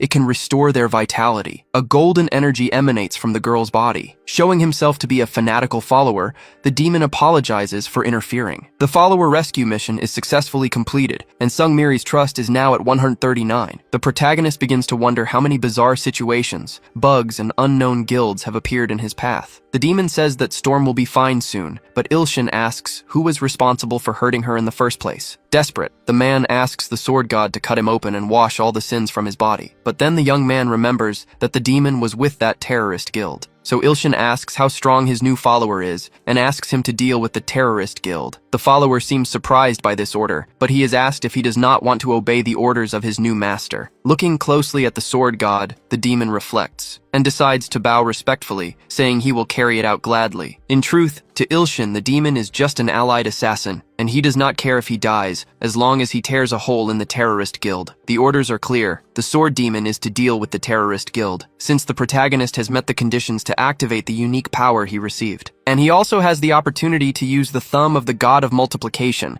spending 100 coins to use this ability. Excited, Ilsun thinks that this ability can multiply his wealth and decides to use it. Sometime later, night has fallen, and we see a window with the light on. Ilsun rushes into the room. Rummaging through his drawers, the young man believes he had an emergency fund somewhere. But from his piggy bank, only a 10-cent coin falls out. It is a small amount, but it is enough to use his new ability. But after he uses it, absolutely nothing happens. This is because the thumb of the multiplication god ability does not work on objects. So if it only works on people, he sees it as a completely useless ability. Seeing the comments about what happened, the young man understands he can no longer be the one getting attacked. He must strike first and win. So the young man asks what people think he should do to get stronger. Some people comment that he should think long-term, while others say the celestial sword should be used for a massacre. Placing a hand on his chin, the protagonist wonders what would be best. And suddenly he gets an idea of what to do. He decides to carry out both ideas at the same time. The young man then enters the god creation field and decides to multiply his ants with the multiplication ability. And now that an army of millions exists, the young man orders them to wipe out the enemies. The multiplied Gayami army begins to march toward the enemy, and the wait time is 24 hours. But as he looks at the screen, the young man notices something strange. One of the ants is healing a smaller one. The healer then senses the presence of his holiness. She begins to say they must believe in the one God, for with his protection, they will have a new life. This happens because as the number of believers increases, his good karma also grows. Suddenly, the young man's phone starts ringing with a call from the man in charge. The moment he answers, the person on the other end asks where the manuscript is and what is going on. He says he fought hard to keep the president from canceling his contract. He adds that the series has barely started and the young man dares to ask for a break, calling it insane. This makes Ilshin want to use his multiplication ability on himself, so he decides to create a clone, since he has nothing to lose. Placing his thumb on his forehead, the young man uses the ability. A scarlet energy then begins to swirl in the air. Smoke rises, and as it begins to clear, the boy can see something. A man appears on the spot, and the thumb of the multiplication god ability goes on cooldown. Excited, Ilshin realizes his idea worked, and that from now on, with a clone, it will be easier to finish the manuscript. But before the young man can finish his sentence, he gets a hard slap across the face. His clone tells him not to give him orders, and then insults him. When he tries to speak again, the clone attacks him once more, and after beating Ilshin senseless, the copy says he feels much better. But the phone is still on the line, and the man asks if the author really thinks he will fall for this prank. Without any remorse, the clone grabs the phone and tells the man to get lost. He then equips his cruel assassin ability. With a wicked smile, he looks at his creator and seems ready to act. Then, a blast of energy shoots toward the phone's screen. Meanwhile, on the ants' battlefield, a massive monster is attacking. The monster is gigantic next to the poor, terrified ants, and it gets closer with every second. The ants realize that no matter how many of them are on the battlefield, they are no match. With glowing red eyes, the executioner tells the tribe to cheer up. But before it can continue speaking, the beast notices a light in the sky. The light soon reaches them, instantly burning the monsters. The ants are shocked by what just happened, and the massacre of the monsters raises the cruel assassin to rank C. One of the remaining monsters says this must be the evil spirit they heard about. Meanwhile, someone slams their fist hard on a table. The one-armed monster apologizes for its failure and reports that all the troops have been annihilated. The woman with monstrous body parts stands up and asks if they think she will believe that a single evil god did all this. The monster explains that the evil spirit they faced was a demon, even in its appearance, but he is quickly disintegrated, leaving no trace of his body behind. The woman asks them to inform His Majesty, but he is in a closing ceremony. She then orders them to summon the generals and the 10 swords, but is warned that doing so will lead to an attack by the demons of other countries. Hyona says that the most important thing now is the Black Tribe, and orders them to bring her the evil god's head before His Majesty returns. The winged soldier asks Arachne for permission, and says he will offer her the evil god's head with his own hands. Meanwhile, our protagonist's face is still badly bruised. He eventually wakes up and wonders what happened. Then he remembers that his clone beat him up. The young man receives a notification on his phone offering to show him where the Unlimited Abundance clone went. Ilshin notices he also has 121 missed calls from an unknown contact and some messages as well. The messages are from the man in power, who says that if the young man keeps this up, things will get ugly, and the clone's achievements start popping up on the screen, but Ilshin knows it is all for nothing, because his situation is a mess thanks to this damn game. The clone's achievements start appearing as notifications, but the protagonist believes it is useless for the game to be going well if his own life is in shambles because of it. The deadline to deliver his manuscript is here, and if nothing happens, the contract will be cancelled, and the advance will have to be returned. Trying to make up for lost time, the young man starts writing. But a new notification appears. A mission to save his believers. If the young man accepts to save his follower, the sword demon, his talent skill will flourish. Trying to stay focused, Ilshin decides to ignore the notification, but a blue light starts flashing in his room. The notification emanates a very strong flashing light, and now it announces that the viewpoint of the believer sword demon is being revealed. Then we see the sword demon captured, and a woman asking if the cat has got his tongue. As she approaches the man, the woman tells him to spill everything at once. This is the Immaculate One, a 26-year-old human woman blessed by the god of destruction who possesses flame abilities. While holding the demon's hair, the Immaculate One says that if he tells her now, she will let him go without pain. The sword demon indeed attacks the guild as Ilshin asked, and ends up captured. And the protagonist notices there is another person between the two of them, a very large man with a hostile expression. He is Ironhead, a 31-year-old human from the Kwang Hui Guild with incredibly powerful muscles. The sword demon looks exhausted and wounded. Ilshin approaches his target using the power of omnipresence. As a child, the sword demon is sold to the underworld and trained to be an assassin. After awakening his martial abilities, he secretly carries out numerous assassinations. He meets the Immaculate and Ironhead at the guild where they are raised. Naturally, they become rivals. The young man knows he can never have normal dreams like other people, so he simply follows the path of the sword, seeking to become one with his weapon, until he finally reaches the peak of his abilities and finds what he has always been looking for. But the thought that it will all end now makes him sad. Ironhead says the punishment for those who betray them is death, and as he warms up, he says that if the Immaculate gets in his way, he will kill her too. As his tormentor holds him by the hair, the sword demon asks his god for forgiveness. Ilshin watches all of this, thinking what a huge problem this is. Deep down, the young man knows he must save people first, and uses his body-sharing ability with his follower, Ilho. Ironhead prepares his attack to finish off the sword demon, but just as he is about to strike, the young man vanishes from his sight. Ilshin appears at the perfect moment and saves his follower's life. The protagonist says he has no time for introductions right now. He then decides to use Miri's lightning ability combined with Ilho's muscular body. Using everything at once greatly increases his chances of victory. However, a notification warns of a skill overload, making it impossible to share the power of two followers who are stronger than his current self. Due to this overload, the young man begins to feel the consequences in his body. Ironhead just watches it all with a sinister look, and he lunges at the young man, preparing a kick. It lands a direct hit on the boy, but Ironhead's expression changes instantly. His leg starts to hurt immensely, as if the young man's head was made of iron. The young man overcomes the skill overload with his rigid body ability. But even though he defended against the kick, the young man is still in shock. He almost died. The Immaculate approaches and tries to wake her ally, but without success. With eyes full of hatred, she turns to Ilshin and asks how he dares. She then begins to control her breathing and unleashes a gigantic blast of flames at the protagonist. Shocked, Ilshin wonders if this is how he will die. But he withstands the flames thanks to Ilho's rigid body ability. He feels the heat of the flames like a warm bath. The Immaculate is tired after her powerful attack. She believes she has dealt with her adversary, but is suddenly surprised. The rigid body skill absorbed all the damage. In that moment, the boy realizes that taking care of Ilho was well worth it, but the woman does not give up and unleashes another breath of fire. However, with his immense heat resistance, the boy takes no damage. He manages to get close to the Immaculate and strike her. The very next moment, the sharing time ends. The rescue mission is completed, and the boy's talent blossoms. This makes him think he will now be good at writing. But just as it began, the excitement quickly fades. Ilshin feels nothing blossoming or changing. However, the sword demon is grateful and happy with his master after being saved. The admiration is so intense that the protagonist becomes a little flustered and asks him to stop. But the boy knows he needs to get home as quickly as possible to write. Suddenly, a strange noise is heard nearby. A sinister voice says the young man is truly incredible. Someone approaches, clapping, and says,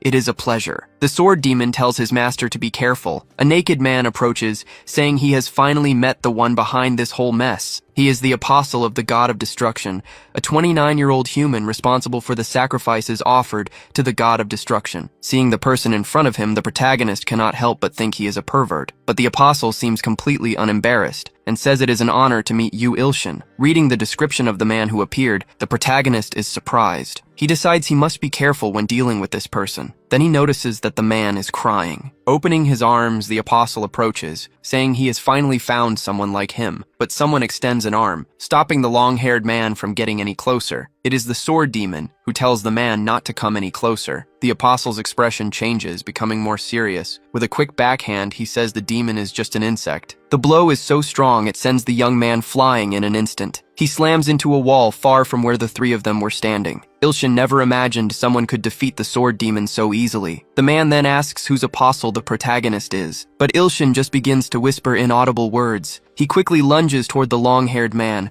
preparing a punch. He uses his skill-sharing power, borrowing the lightning powers of the storm. The apostle is surprised by this move and his eyes widen. Meanwhile, far away, the insectoid is moving away from the meeting room. As he begins to fly, he thinks that he will deal with the followers of this evil god, because if the number of his followers decreases, his power will also diminish. In a peaceful place, the sun shines in the sky. An older man tells the children not to go too deep into the forest, but he suddenly spots something strange in the sky, and he is shocked to realize what has just arrived. With a sinister look, the winged man arrives at his destination, the village of the Black Tribe, and he knows he has only one mission there. Using a poison skill, the man intends to wipe out the tribe. He believes that this will weaken the evil god's power. Far away, the protagonist manages to land a punch on the apostle's face. The man is sent flying from the impact, with no chance to defend himself. He crashes hard onto the ground, causing a loud thud. Ilshin can hardly believe he won with just one blow, but he soon realizes his opponent is still moving. And like a true zombie, the man begins to stand up. He screams horribly, but Ilshin unleashes another lightning attack. It sends the long-haired man crashing to the ground again, but the man quickly gets up again, and the protagonist realizes the storm abilities will not work. And Ilshin begins to wonder if the long-haired man is immortal. His face is covered in burn marks, and the apostle says he will regenerate after any attack. Now the hero is in a tight spot, since his rigid body skill has ended, and the lightning skills will not work. But even if they do work, the apostle regenerates quickly. The thought of dying at the hands of a pervert leaves Ilshin disheartened. The apostle asks if this is all he has,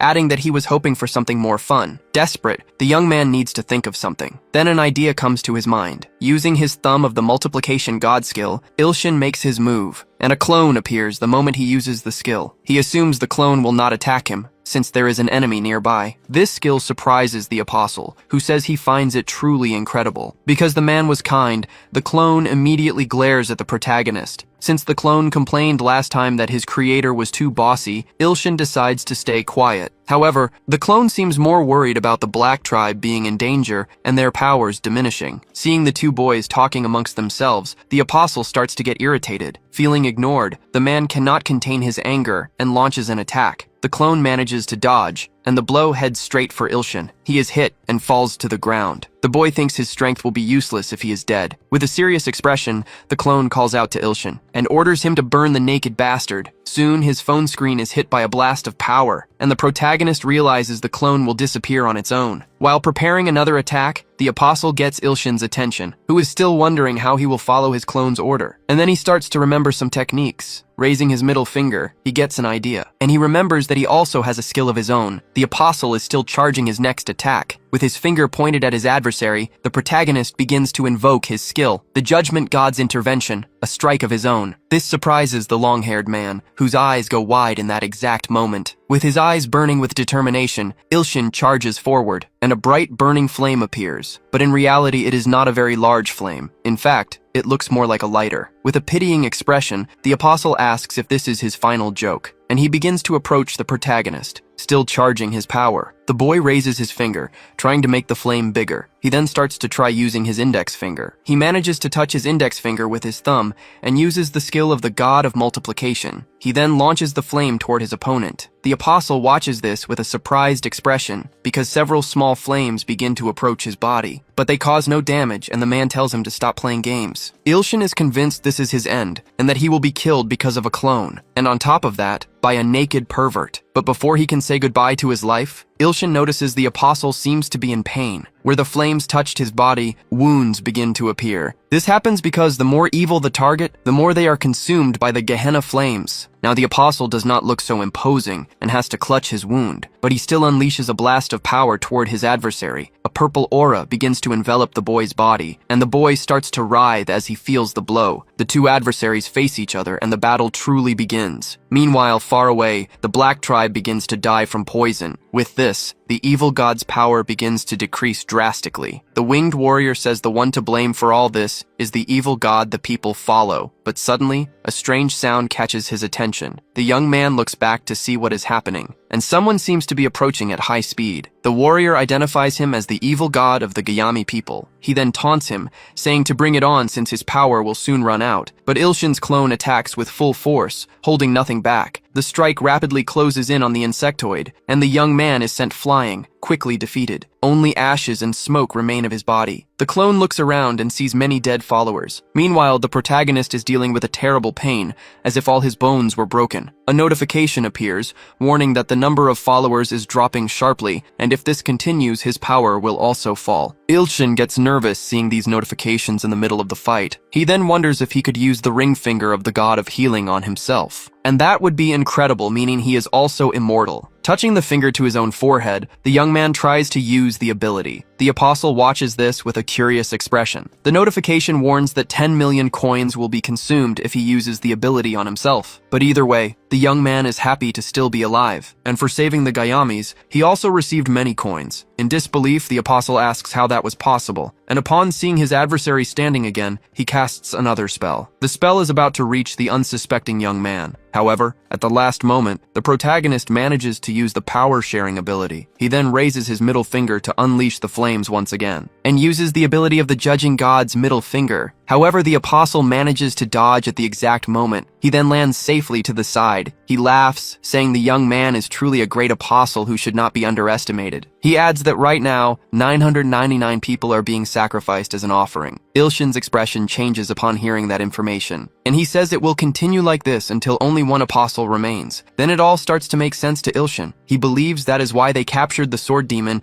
and lured him there. The apostle raises his hand as he begins to laugh, saying this will be the final offering and that God is coming. Above them, a beam of red light begins to break through the ceiling, until it finally destroys the building. This reveals a gigantic eye above the two of them. Ilshin is speechless and his body trembles while the apostle looks happy. The protagonist knows he must stop that creature, so he raises his god-crushing index finger. But a notification warns that this power does not work against the god of destruction. At this very moment, the apostle starts to bend over and feel pain. His body begins to change, and the man says this is not what was promised. But the eye still launches an attack at the man, knocking him to the ground. And it is also rapidly approaching Ilshin. The young man then closes his eyes, concentrating. He begins to have a vision, one where he is certain that everything is over. But he also wonders if this is all an illusion. There is a god, admired by all for his great strength and benevolence. And there is also the god of destruction, the traitor of the abyss, the one who loses his goddess and will lose his world, until finally he loses his own life. This one is known as the god of peace. And now, nothing remains but the void. But suddenly the protagonist opens his eyes and becomes the incarnation of vengeance. The hero finds himself before an absurdly gigantic sword. He stares at it, asking it to come with him for his revenge. The sword glows, its blade so large it can barely be seen in its entirety. But the protagonist is determined and fearless. The gigantic eye invades the area, emanating a malevolent energy. Little by little, that sinister creature begins to draw even closer. The sword demon knows he must protect his god, but he cannot move, frozen by fear. Ilshin turns to his follower and calls out to him. He tells him to stay calm and watch, because he will kill the god that pervert worshipped. But suddenly, an agonized voice interrupts them, calling for the great god. Several snakes are wrapping around his body, and the man says this is not right, because it was not what they agreed on. The apostle begins to scream, begging for mercy. Ilshin and the sword demon watch the sinister scene. This god the apostle adored so much is nothing more than a self-serving demon. The eye continues to approach without stopping. In a provocative voice, the protagonist asks what it is staring at. The sword demon thinks that this is the eye that turned the pervert to dust with just a glance. But still, Ilshin seems afraid of nothing. Suddenly, the hero takes a sword of light in his hand. His follower's eyes shine as if he has seen the most wonderful thing. The apostle is almost completely dry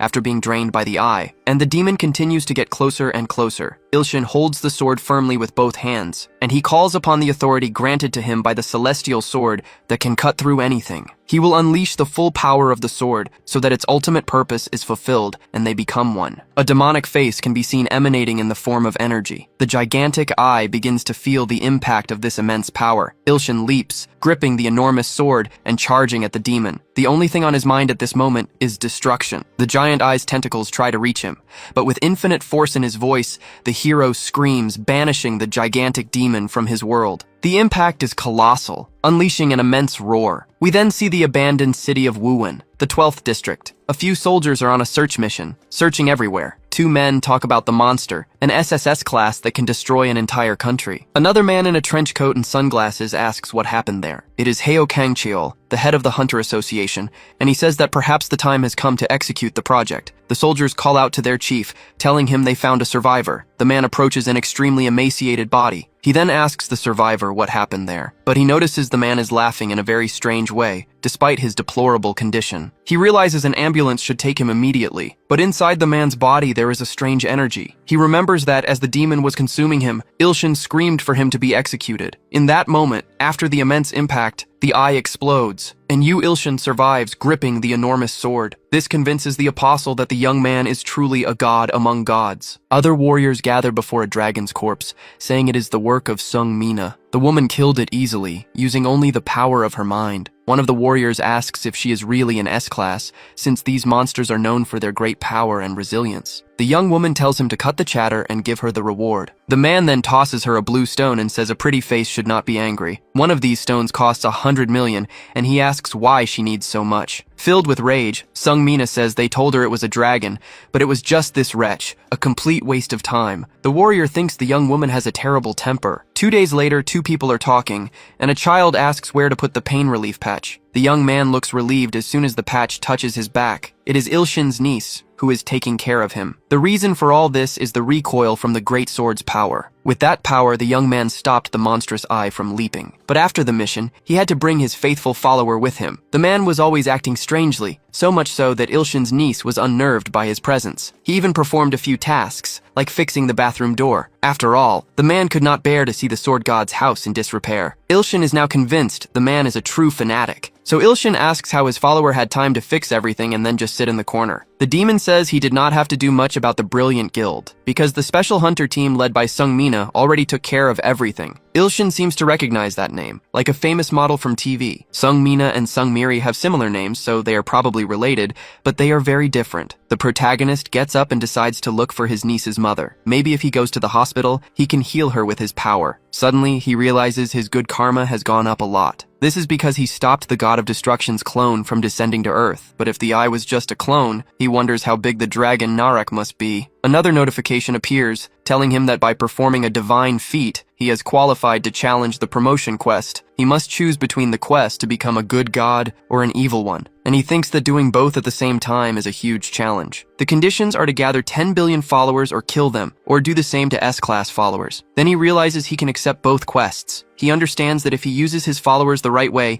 he can break this thing. So he decides to make his followers fight, while his niece just watches him, afraid. Sometime later, the two arrive at the hospital, room 505. Ilshin wonders if he is in the right place. He knocks on the door because he hears a strange sound from inside. He finds her hoarse voice strange. Then, as he enters, he realizes the young woman is doing push-ups. Seeing him, Miri breaks into a genuine smile. Ilshin asks why she is exercising if she is injured. Miri explains that staying still for too long makes her body ache. She says she is feeling great, and that not a single scar remains. Excited, the girl begins to unwrap her bandages to show her teacher. But in that instant, someone appears in the room, asking if she has lost her mind. The person raises an arm, preparing an attack, and strikes the bandaged girl on the back with full force. Ilshin wonders where this woman came from. The woman scolds Miri for removing her bandages in front of a man. In a voice laced with anger, she asks who he is. She advances on the protagonist, demanding to know his relationship with her little sister. She swears she will kill anyone who tries to mess with her sister, but Miri interrupts,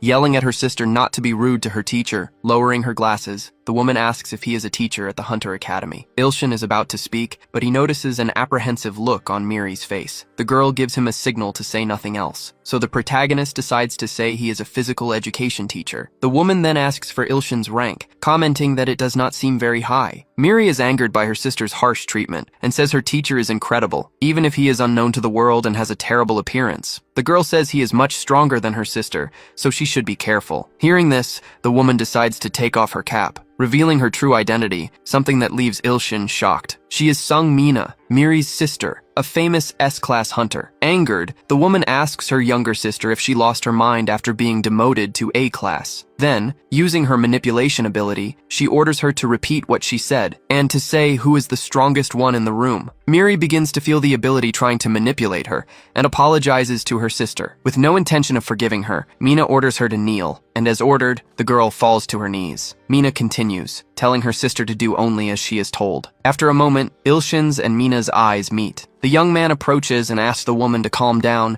since she has already subjugated her sister. Angered, Mina screams at the boy to get out of the room. The protagonist puts his fingers in his ears and says, "The woman's voice is much louder than it seems." This time, Mina uses her manipulation ability and again orders the young man to leave, but the ability seems to have no effect on him. Ilshin does not seem to realize what happened and asks the two of them to talk things out. Miri, on the other hand, is amazed to see that her teacher managed to resist her sister's mental manipulation. The woman then asks the protagonist for his rank. But before the young man can answer, Mina changes her mind, and with a respectful bow, she asks the young man to take care of her little sister. Putting her cap back on, the woman tells her sister not to skip meals and to take care of herself. Sung Mina is 24 years old, a follower of the god of destruction, and is under the curse of Narak. Ilshin is conflicted about this, because the woman has a bad temper but is Miri's older sister and seems to take good care of her. So the protagonist decides to ask if Mina feels any pain, or if she feels like she has been cursed. He decides to be direct, and tells her he is talking about the curse of Narak. As soon as she hears this, Mina lowers her head, and with a sinister gaze, she asks how the young man knows about it. Ilshin explains that he has an ability related to feelings, but is intimidated by the woman's reaction. But the woman's expression quickly changes, and she says it is all right. She turns her back, saying they will meet again soon. The protagonist feels that the pressure from an S-class hunter is no joke. A fight against someone like that would be absurdly difficult. Miri approaches and asks what her teacher is thinking. Ilshin then asks if Miri can accompany him upstairs for a moment. The girl gives a friendly smile and agrees. Our protagonist now stands face to face with a lightning tiger. Even using all his strength, there is still no change. The boy tries to use the smashing god's index finger several times, but it does not work. He believed it would be simple since he is used to these incidents, but he failed. And despite noticing that she is recovering, he does not understand why this is so difficult. The boy asks if Miri can wait a little bit. Then he realizes a notification has appeared. The notice says that some of Miri's abilities are sealed, so the young man decides to focus on the seal with all his concentration. The fact that the boy is staring at her intently makes her blush, but Ilshin is completely focused, as if trying to thread a needle. Then suddenly, a seal breaks out of nowhere. Confused, the boy speaks out loud, asking why the seal broke, and he asks Miri if she knows where her sister is. With a mischievous smile, the young man gets an idea, and he knows he needs to have a serious talk with Miri's family. After much thought, the hero arrives at this decision. We see a building that appears to be a maximum security facility. A few guards patrol the area. The apostle kneels in his cell, thinking about the voice of God he heard when he lost the will to live. The only reason he endured everything was salvation, but it was all a lie, and the man clung to this God with all his might. Scenes from the previous battle returned to his memory. The way he felt vulnerable and used. Now the apostle knows that it was a demon, unlike what he expected. His empty eyes show his lack of faith. But then the man remembers a face, the true God, the God of gods, and then he watches the light coming through the small window of his cell. He asks the God for forgiveness, knowing it was thanks to him that the world was saved. Then the man asks for permission to believe in the great and holy God, and his heart is flooded with faith, now believing in you, Ilshin. The man can see the name of his new deity. His eyes fill with emotion, and the young man gives thanks for being accepted. Then suddenly someone appears in his cell. The masked person asks if the apostle just said you Ilshin. The figure approaches as the confused man asks how the intruder got in. He also asks if the association's higher-ups have decided to abandon him, even though they always coveted his abilities. Then the man asks if the decision was due to public opinion. He says that even though he is no longer an evil apostle, he is still capable of killing. The masked figure says that is hilarious, and asks if the young man is not from the underworld. But he cuts the conversation short and says it does not matter, because he will never forgive him for hurting his sister Miri. By simply pointing his finger at the man, his heart begins to suffer. A terrible pain forces him to his knees before the masked figure. He screams in agony, but no one can hear him. Meanwhile, our protagonist relaxes at home, thinking that in the end he never managed to talk to Mina, but he knows it is always difficult to meet a celebrity. The sword demon has finally left the house, leaving a farewell letter. Suddenly, the boy's phone receives a notification. It announces that the apostle, real name John, has become his follower and is an S-class person. Even though the sword demon has left the house, the number of believers has increased. Then another message appears on his phone, announcing that the follower John has just died. But despite this, Ilshin absorbs the sacrifice from the follower's death. The phone glitches out with multiple warnings, explaining that absorbing an apostle's sacrifice can be accompanied by excruciating pain. The light from the device becomes so bright, the boy has to shield himself, and then his body is struck by an immense pain, so strong it makes him scream. In this way, the power of the follower John is absorbed. This way, even if the believer dies, the god can still absorb their abilities. However, Ilshin is intrigued and wants to know how his follower died. After a quick search, he finds a news report about the death of a major black market mastermind. Despite the death, the mission count to become a good god has thankfully not decreased. With his body exhausted, Ilshin is still curious as to why John suddenly became his fanatic. And on top of it all, he died of a heart attack. but the protagonist thinks he should not care so much. After all, the man was just a perverted villain. It is best not to complicate things, since it is over anyway. Now that the boy has received new powers, he can become a great hunter and gain fame and wealth. Then, the young man recalls that he was a writer, even if he was not one of the best. So he still needs to write when he has more inspiration. After a while, the boy is tired. He managed to post 10 chapters at once and should get some kind of response. He wrote about all of his true experiences, so he expects a good response. But suddenly, he notices something that catches his attention. The comments on his work are nothing but criticism. This makes him think that maybe it is better to find something else to do. Suddenly, someone knocks on his door, and the boy finds it strange because he was not expecting anyone. Ilshin thinks that if the sword demon has already returned,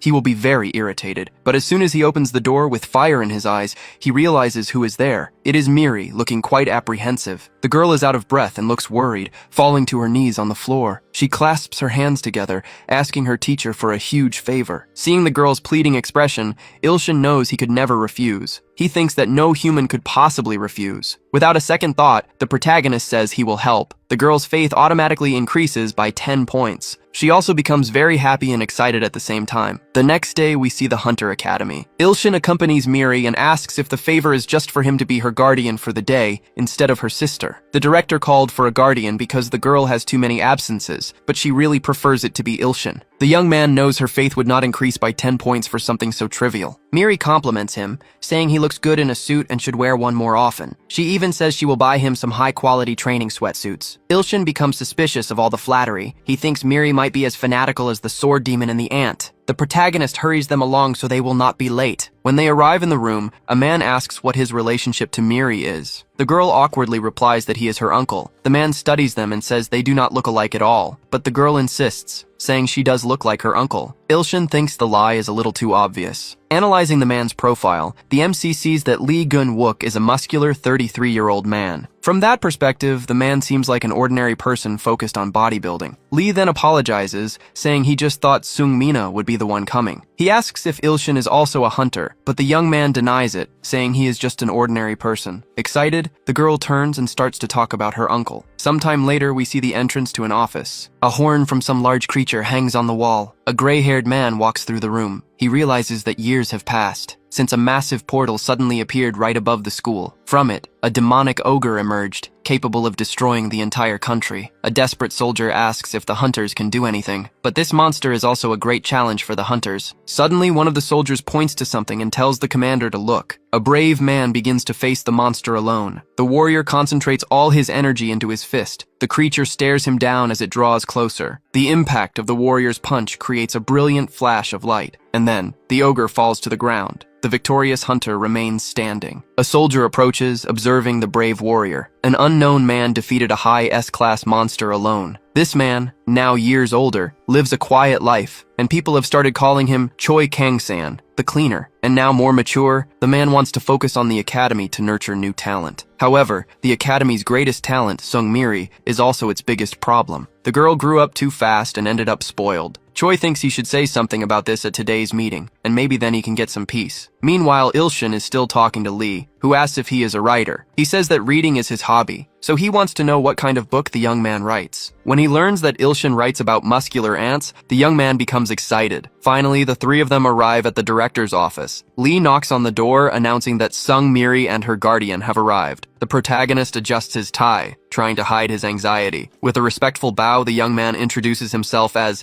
Sung Miri's guardian and uncle, and he immediately asks what Miri did wrong. But when their eyes meet, they realize they already know each other. Ilshin remembers that the director was drinking in the middle of the street when they last met, and he remembers that he is known as the S-class hunter Choi Kang-san, the cleaner. But for the director, Ilshin is the same man who was present during a complicated situation before, but he thinks it must be just his imagination, since a guy like that would not show up here. Since Ilshin already knows him, he feels he can lighten the mood by being more informal. Lee notices the director is very uncomfortable with the situation and wonders if he should intervene. And he remembers the young man said he was just an ordinary person, so theoretically one punch should have killed him. Miri decides to step between the two of them, asking what the director is doing. The director then says, "You never know when the monster might appear." Lee thinks he has no idea what the man is talking about, and it is the first time he has seen him so afraid. Ilshin approaches, trying to keep the mood light by saying he even lent him money once. Then suddenly, the man spins around, and he shouts that the young man does not need to pay back the money. The building's window shatters, and the director jumps through it. He falls straight to the ground, leaving everyone in shock. The man immediately bolts without any explanation. Ilshin is left completely confused and asks what that was all about. Lee, Ilshin, and Miri stare at the scene, completely baffled. The director runs off like a bat out of hell. Lee decides to apologize on the director's behalf, asking if they were startled. The muscular man explains that the director met someone recently and has not been right in the head ever since. He adds that it is probably nothing and that he will be back soon. As expected, the director is back after a while. The four of them eat some cookies and drink tea. Miri seems to like the cookie, and she asks her uncle to try one too. Ilshin thanks him but declines, asking his fake niece to eat more. But as he talks with Miri, he notices the director observing him with a strange look, and he receives a notification that a devotee offered Choi Kang-san's favorite snack to her god as a sacrifice. As he eats the cookie, he realizes this is also a sacrifice. Regardless, he finds Choi Kang-san's stare strange, so the young man decides to stand up and ask if the director has something to say, suggesting they can talk outside if necessary. The man becomes a little agitated and says he has nothing to say, insisting they can all talk together. Seeing this, the protagonist believes the man's condition seems quite serious, and that maybe this is not the best time for the meeting. Realizing this, Lee decides to start the meeting by talking about Miri's absences. Since she is a very good student,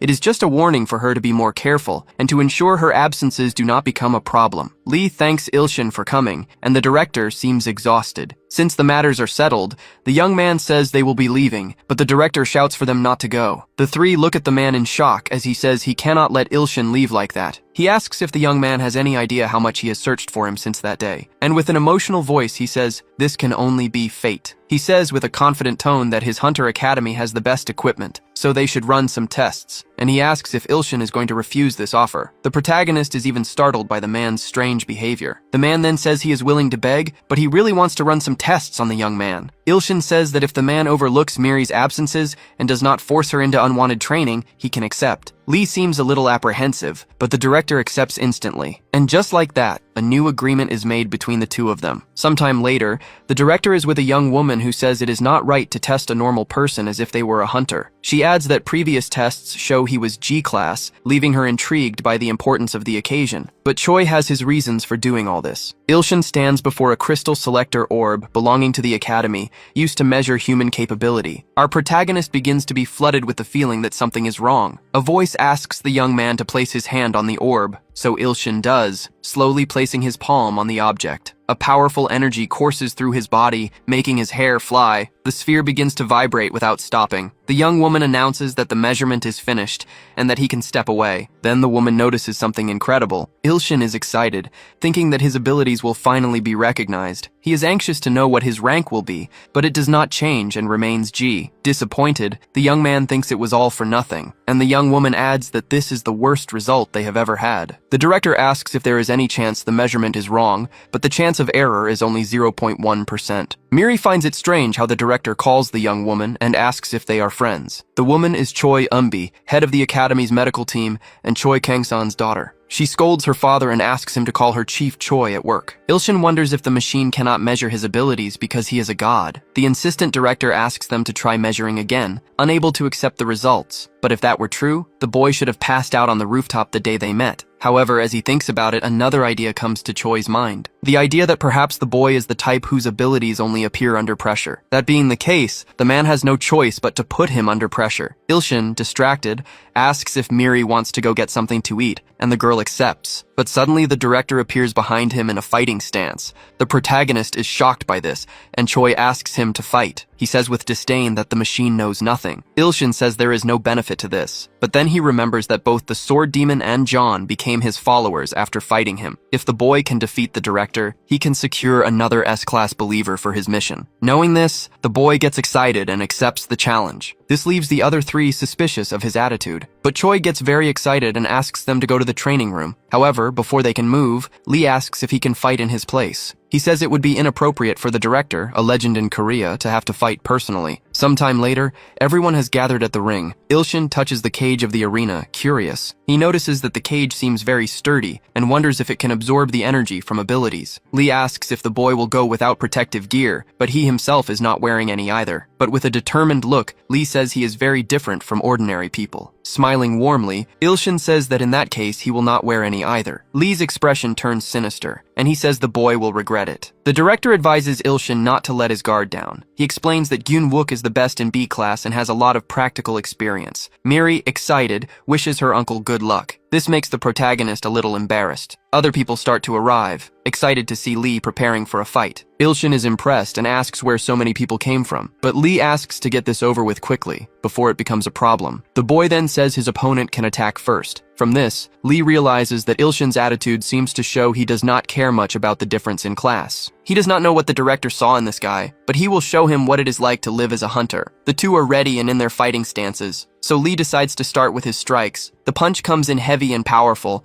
but Ilshin manages to dodge. This impresses Lee, who is shocked despite using little force in his strike. He thinks it must have been beginner's luck, but that ends now. Lee's eyes are fixed, completely focused on his movements. The young man prepares a straight punch from below. Ilshin watches carefully as his opponent approaches, but he takes the full force of the blow this time. The people watching get very excited to see this. Gyun-wook is still standing firm in a defensive stance, but his look changes completely as he realizes what happened. With just a single finger raised, Ilshin is on his feet, appearing largely unharmed. So he decides to use his skill, God-crushing blade, and he points his middle finger toward his opponent. He hits him square in the middle of the forehead. The impact is strong, and Lee barely has time to think about what happened. He flies backward, thinking it is impossible for a G rank to defeat a B rank like this. The man lands on his back, wounded by the last attack. Ilshin thinks that by defeating a B rank, he might be considered an A rank. Lee is down, and it does not look like he will get up anytime soon. Yeonbi, watching everything, keeps her arms crossed, but she adjusts her glasses as she sees the fight's outcome, realizing Ilshin is no ordinary person. Everyone around wonders how this happened, while Lee is carried out of the ring on a stretcher. The protagonist watches the scene, wondering if Lee is alright, but right after, the director climbs into the ring, saying the young man should fight him too. He throws his shirt to the ground, preparing for combat. His physique is still impeccable even after all these years. Choi Kang-san is 58 years old, and his muscles hold immense potential. Looking at the director again, Ilshin notices he has a new notification, and while he is not a fan of fighting huge men, making the director a believer would be very useful. The young man's manic gaze makes Choi feel a chill, but he thinks the boy defeated Gyun-wook so easily that the evaluation machine must be broken. Either way, his power is still far below what the man saw the other day, so the man thinks the youth might actually need to pass out to unleash his powers. But before the fight begins, the protagonist proposes a bet. Extending his hand, he says the loser will owe the winner a favor. Choi says he can accept, as long as it is nothing illegal. Ilshin explains it is nothing strange, but he will only say what it is if he wins. Choi is impressed that the boy is truly convinced he will win. The protagonist thinks that if the man does not become a believer upon losing,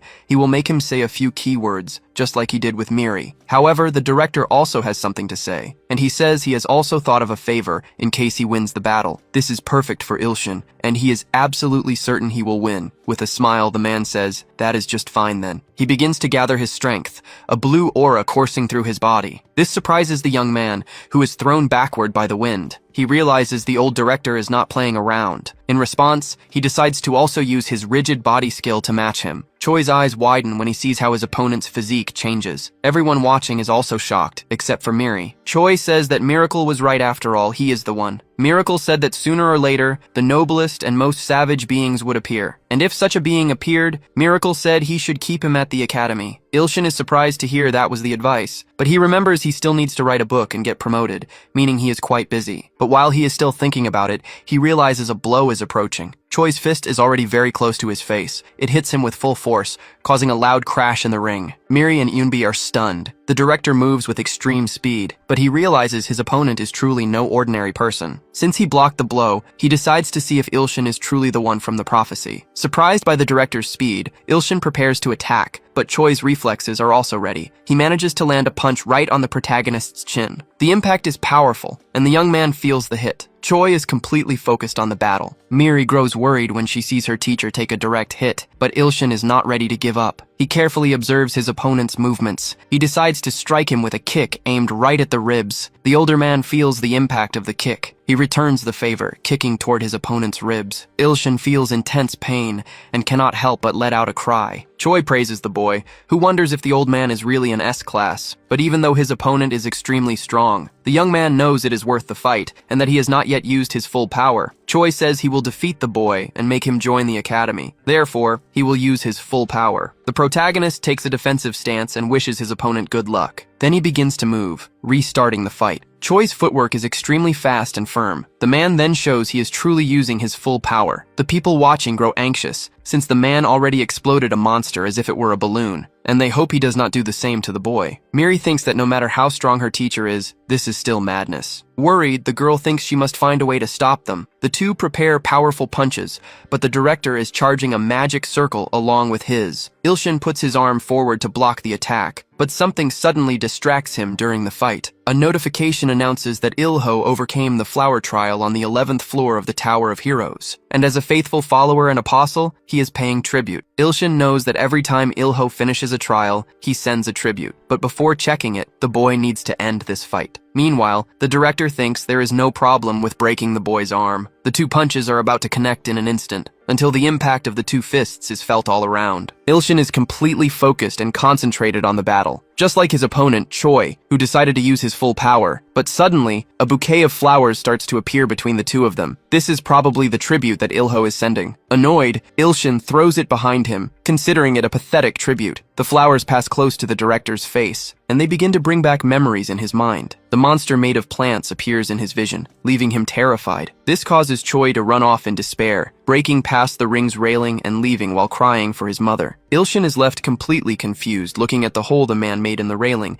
and he thinks the director may have had that reaction because he is allergic. But either way, this means he won, so the director will become his believer. Checking his phone, the boy notices he has not received any notification about it yet. Then he realizes he might have to say the keywords. However, his phone starts to vibrate, and he sees there is some problem with the ants. A large number of wanderers has just entered the city, and the boy must decide whether to accept them or not. But for him, this is great news, as his number of believers continues to grow. Looking to his side, he can see Miri's completely enchanted face, and he thinks it is better to go to a quieter place to sort these things out. Far from there, the boy begins to manage the cultivation and expand the outer walls. He also builds additional houses, and the number of believers increases. First, the boy needs to focus on expanding the territory, since the number of believers is increasing so much. And then he thinks this will be a huge headache when it reaches 1 billion, and ends up letting out a curse word. The ants observe the boy saying this, and interpret it as a command. They think this might be some kind of celestial magic, and so, the protagonist receives a new message. The ants begin to repeat the curse word Ilshin said over and over. The young man remembers that you should not swear in front of children, but then he runs off when he remembers the director, curious about what happened after the fight, until his phone receives another notification. This time, what he sees makes him very apprehensive. Far away, the sword demon is huddled in a corner holding a knife. The man's gaze is empty, and he holds the weapon firmly, pointing it at himself. The notification asks if Ilshin wishes to save his believer from taking his own life. The sword demon's body trembles uncontrollably. Then suddenly, Ilshin appears behind him, emerging from a portal. He notices that the man is kneeling on the floor. Noticing the presence of his god, the demon looks back with tear-filled eyes. He desperately begs his god to save him. Ilshin grabs the young man's hand,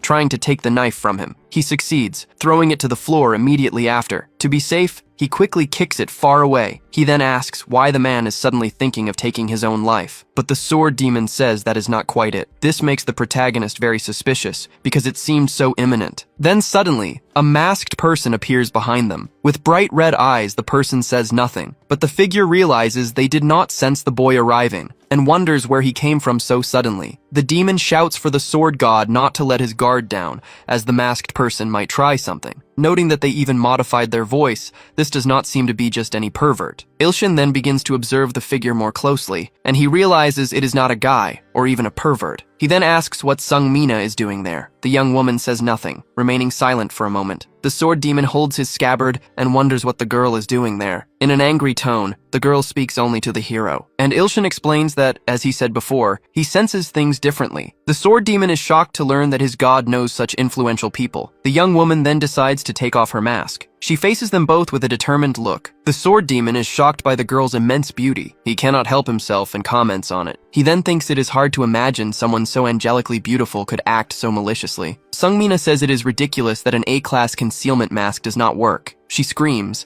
asking how a simple sensory power could bypass it. The demon is shocked by the sheer power in her words, but Ilshin calmly asks her to drop it and questions what she is doing here. Her gaze is filled with hatred, her face contorted with rage. The woman says she came to kill the bastard standing right there. Ilshin is surprised and asks if she is sure about that. The sword demon explains that there are only 10 people the young man failed to kill. This woman, with her immense strength, is one of them. But the protagonist turns to his believer and asks, isn't he weak? But putting that aside, he says he has no idea what happened and asks if Mina can just let it go. The sword demon might seem strange, but he is just a pitiful and kind person. But Mina does not seem convinced by anything he said. She explains that she cannot leave the man who killed her brother in peace. Ilshin asks if killing him now will solve anything. He adds that if she does not kill him, he will take full responsibility himself. But Mina explains that everything is going according to plan, and she has a plan for what comes after she kills him. When that happens, Ilshin will be her next target. She explains that John mentioned his name, and that he is the one behind all the incidents. On top of that, he is trying to get close to Miri by pretending to help her. But Ilshin cuts her off, asking why she sealed her sister's abilities. She is shocked that he knows this, and wonders if it is thanks to his sensory ability. She then becomes convinced that she truly needs to kill him. No matter how strong Miri's abilities are, she could never break that seal. And it is all thanks to her sister, Sungmina. And no matter how hard he tries, he cannot understand why she would risk her life with that seal. He then asks if she is jealous, and sealed her little sister because she thought she could become a better hunter. This question enrages the woman,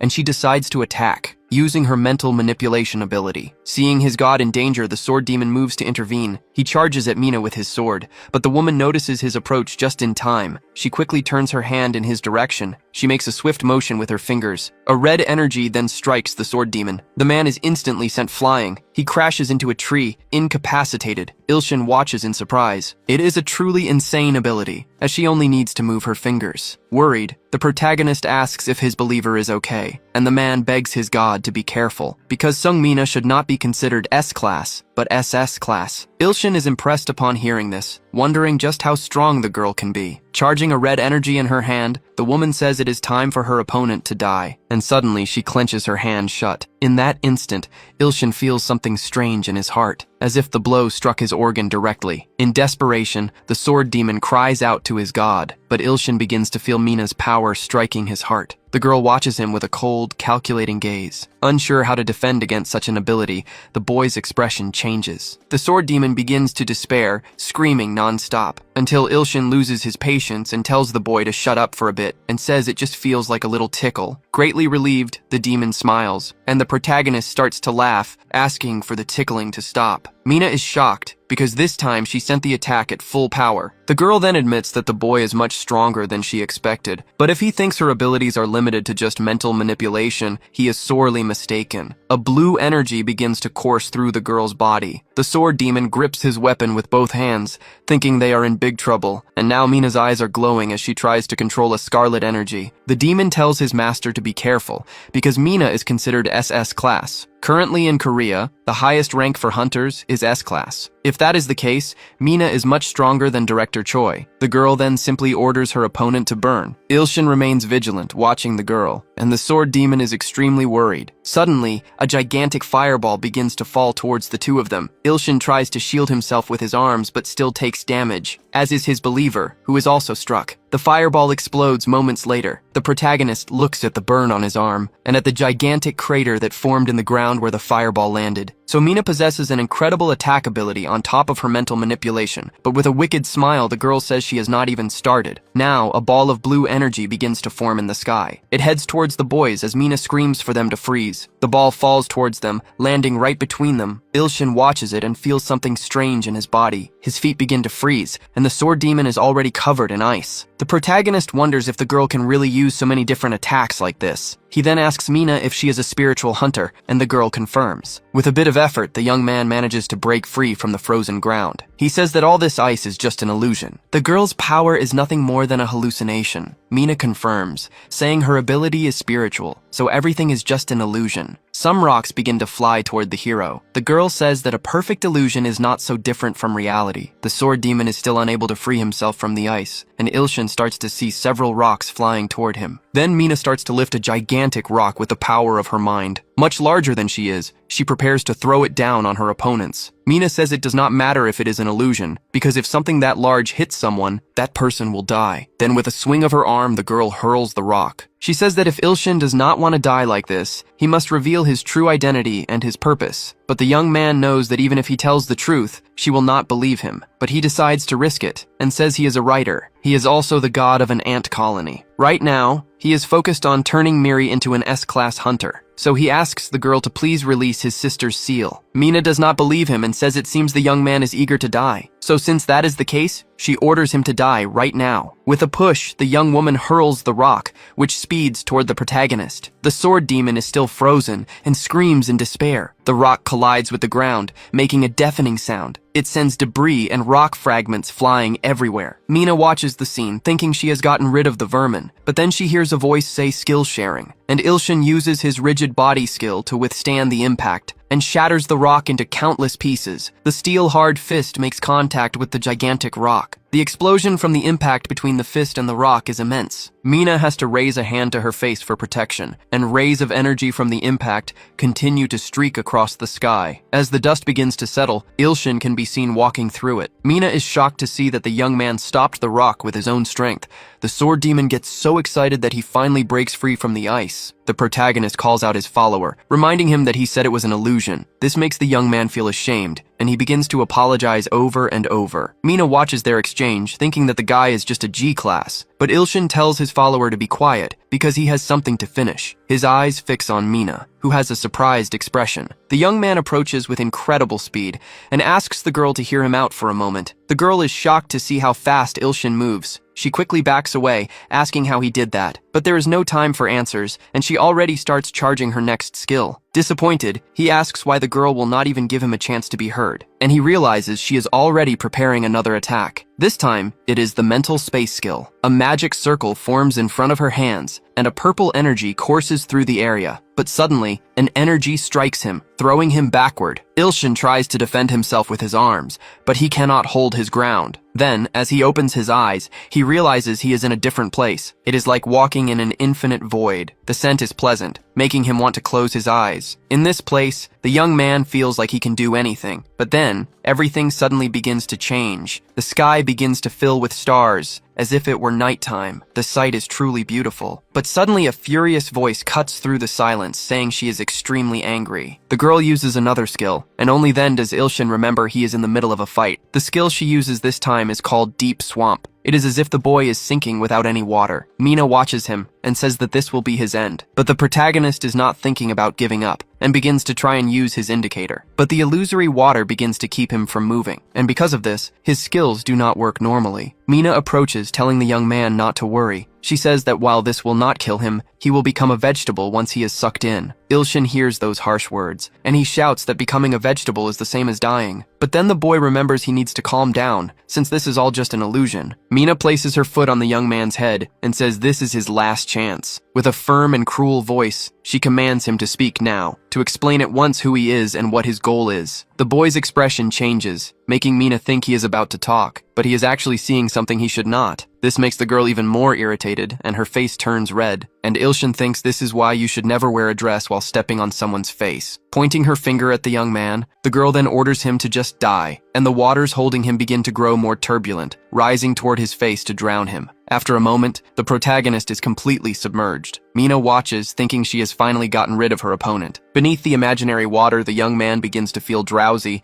but Ilshin knows he cannot fall asleep. He still has not discovered why the girl sealed Miri. Despite his drowsiness, a notification informs him that the conditions for ascension have been met. Then, in the spot where the young man sank, bubbles begin to rise. Mina looks back in disbelief, and a gigantic carnivorous plant erupts from the ground. To Ilshin, it all feels like a pleasant dream. Mina thinks that while she failed to discover the boy's identity, she has eliminated a future threat, so she turns her back, thinking she must return to reality. But before she can leave, she notices the water is churning. Bubbles are rising to the surface, along with a suspicious light. Suddenly, a gigantic carnivorous plant erupts from that very spot. It is covered in thorns, moving as if it is hunting something. Mina dodges just in time, wondering what in the hell this monster is. The girl focuses on the creature, trying to understand. The monster rose from the water, as if it was born from the swamp itself. As it gets close to the young woman, it tries to devour her. Mina manages to dodge and lands swiftly on the ground, but she is shocked when she sees how many heads the monster has. She does not understand how it managed to invade her illusion, since no one can enter unless she allows it. Then she wonders if it could have been her opponent. The monster opens its giant maw once again and closes in on her. The young woman's eyes go wide when she sees what is inside the monster. Inside one of the flowers, Ilshin's body rests peacefully. The boy seems to be sleeping very comfortably, and even in his sleep, he thinks he wants to sleep for much longer. But unlike him, the monster is extremely active and alert. Mina gets wounded in the arm and wonders what to do now. The young woman has never felt so powerless. The difference in their power is overwhelming. As it dawns on her, the girl thinks of something comparable. It is similar to what she felt that day, the day she faced the true demon feared by all. Remembering this, the young woman falls to the ground defenseless. The branches of the gigantic plant begin to close in on her. They grab her, their thorns causing small wounds. The branches carry the young woman toward one of the plant's maws. It opens slowly, ready to devour her. Mina screams with all her might for the monster to spare her, because she still has so many things to do, and she cannot die before getting her revenge on the Abyss Dragon. The words she just spoke begin to echo in her mind, but suddenly her body vanishes. It is unclear if she was swallowed or if she escaped. Meanwhile, someone walks barefoot. The protagonist stands in front of a ruined place. He does not know where he is, and remembers that a short time ago he was fighting Miri's sister. But then something to the side catches his attention. A strange light appears, and he begins to follow it. A notification announces that the power of the blind god's eye has been activated, and Yu Ilshin is now watching Mina's nightmare. In that moment, he can see the reason why Sung Mina sealed Miri's abilities. Her bad temper and nightmares began 15 years ago. The Abyss Dragon, considered the worst monster in history, was only the beginning. The monster killed thousands of people at once. And it was this dragon that killed and ate Mina and Miri's parents. And it placed its own mark on the two girls. Seeing the sisters' great potential, the dragon wanted them to grow up as a sacrifice. After that, with the help of this mark, Mina managed to become an S-class at only 14 years old. After that, she lived only to avenge her parents. There were rumors that the Abyss Dragon had died, but the girl did not believe them and lived her life believing it would one day return. However, the curse never left Mina. Just as her abilities grew, her lifespan was also gradually shrinking. It was clear she could not live long this way. A curse that makes a person develop very quickly, but shortens their lifespan. The problem was that this curse was not only applied to her. Her sister was also growing powerful. Mina tried to remove the curse, but she failed. So she chose to seal her sister's abilities and further reduced her own life expectancy. This way, even if she could not stop it, she could at least slow down her growth to S-class. What the girl wanted was for her sister not to live only for revenge. Ilshin watches this, stunned by what he sees. But he cannot hold back his emotions and begins to cry. Suddenly, Sung Mina's spirit shatters after being swallowed,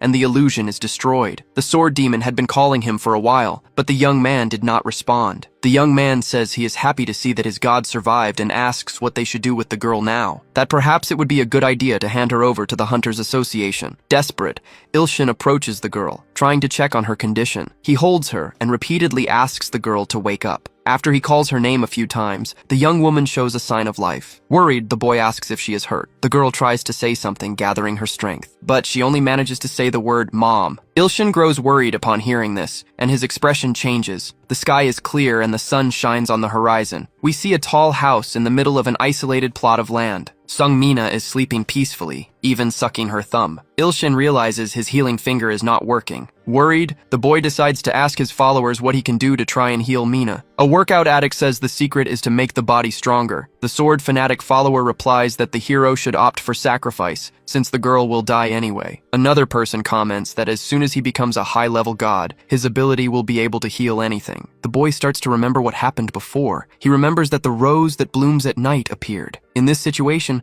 the boy understands he was provoked while still unconscious, all because of the rose that blooms at night. Then, an insight strikes him, and the boy starts to think he is a genius. He asks his follower named Nightmare if he is not right. The follower says there is a way to fix things. With his face bright red, the protagonist cannot believe the only way to heal her is to sleep together. The soundless Nightmare confirms, stating there is no other way. Convinced, the boy lies down on the bed below Mina's, but he suddenly gets up and looks at the girl. He adjusts the blanket for her, but the girl suddenly wakes up. Mina asks what the boy is doing, and he tells her he is going to make breakfast. Sleeping together in this case is not romantic, but a way for Mina's memories to slowly return in the form of dreams. In other words, she just needs to share her dreams with the boy. To test her, the young man starts asking questions about her name and favorite things. When he asks what she hates most, the girl replies that it is the scary flower. Mina's mental age seems to be that of a small child. News spreads that the S-Class hunter has been suddenly kidnapped. This means Ilshin must stay hidden with the girl for now, until she returns to normal. In any case, Ilshin thinks it is best to contact Miri. Meanwhile, outside, the sword demon is training. Upon seeing his god leave the house, the young man becomes alert. He gives a respectful greeting to his master. He comments that the training from the sword god is very different, an unconventional swordsmanship that shatters all preconceived notions about swords. Ilshin remembers paying a high price for this, all to evolve his follower. After all, the boy needs 1 billion S-Class followers to complete the mission. A notification announces that the number of S-Class followers with the potential to transcend has increased by 2. Ilshin notices that back in the village, Anti and Ilho have just reached S-Class. This means the sword demon can also evolve soon, and the best way to get S-Class followers is by evolving his loyal ones. That is why the boy decides to invest in equipment to improve them. However, items bought with his coins cannot be returned, and the boy feels cheated. Regardless, Ilshin chooses not to lose hope. He thinks about the growth potions that work very well with Ilho and might be effective on the sword demon as well. As he waves to his follower, he asks him to take the potions while he trains. He tells him he is going to prepare breakfast, so he should get back to his training. The demon tries to offer to make breakfast, but Ilshin says he is more useful getting stronger. Kneeling, the man's eyes shine as he says he will certainly meet his god's expectations. Meanwhile, Ilshin worries about what to make for breakfast. While looking at his phone, he reads a message saying Baek Yu-hyun will rip off the head of Mina's kidnapper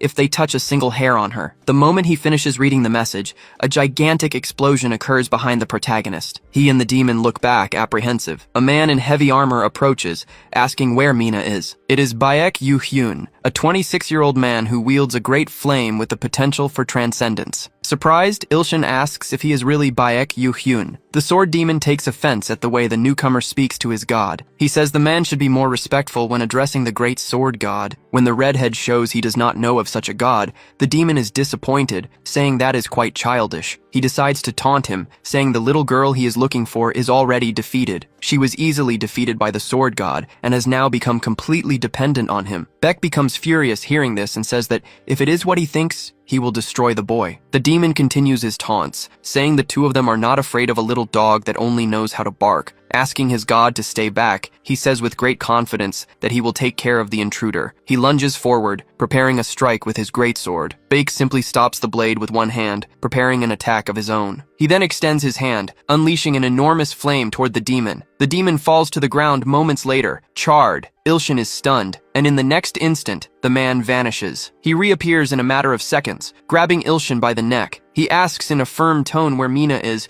and what the hell that other idiot was talking about. The protagonist is startled by Baek's voice, thick with hatred. It is as if a real dragon stands before him. This is because the essence of the man's sword is that of a red dragon, and Baek tightens his grip on Ilshin's neck. The boy realizes it is incredibly hot, and if he does not put out this fire, his face will melt. So he decides to use the index finger of the crushing god. This only enrages the flaming man even further, until he starts to feel his body changing in a strange way. He notices he can no longer move. The dragon's fixed stare changes in that same instant. The young man asks what kind of magic his opponent is using. With just a flick of his finger, Ilshin tells the boy to disappear. The dragon essence even covers its eyes with its paw. He begins to fade away, little by little. Baek does not understand what is happening. He sees his imposing sword is no longer so threatening. Annoyed, the redhead turns to the protagonist, asking if he is the one who did this. Ilshin plays dumb and asks what happened, but first he makes a request to the young man. He asks him to stop holding his neck,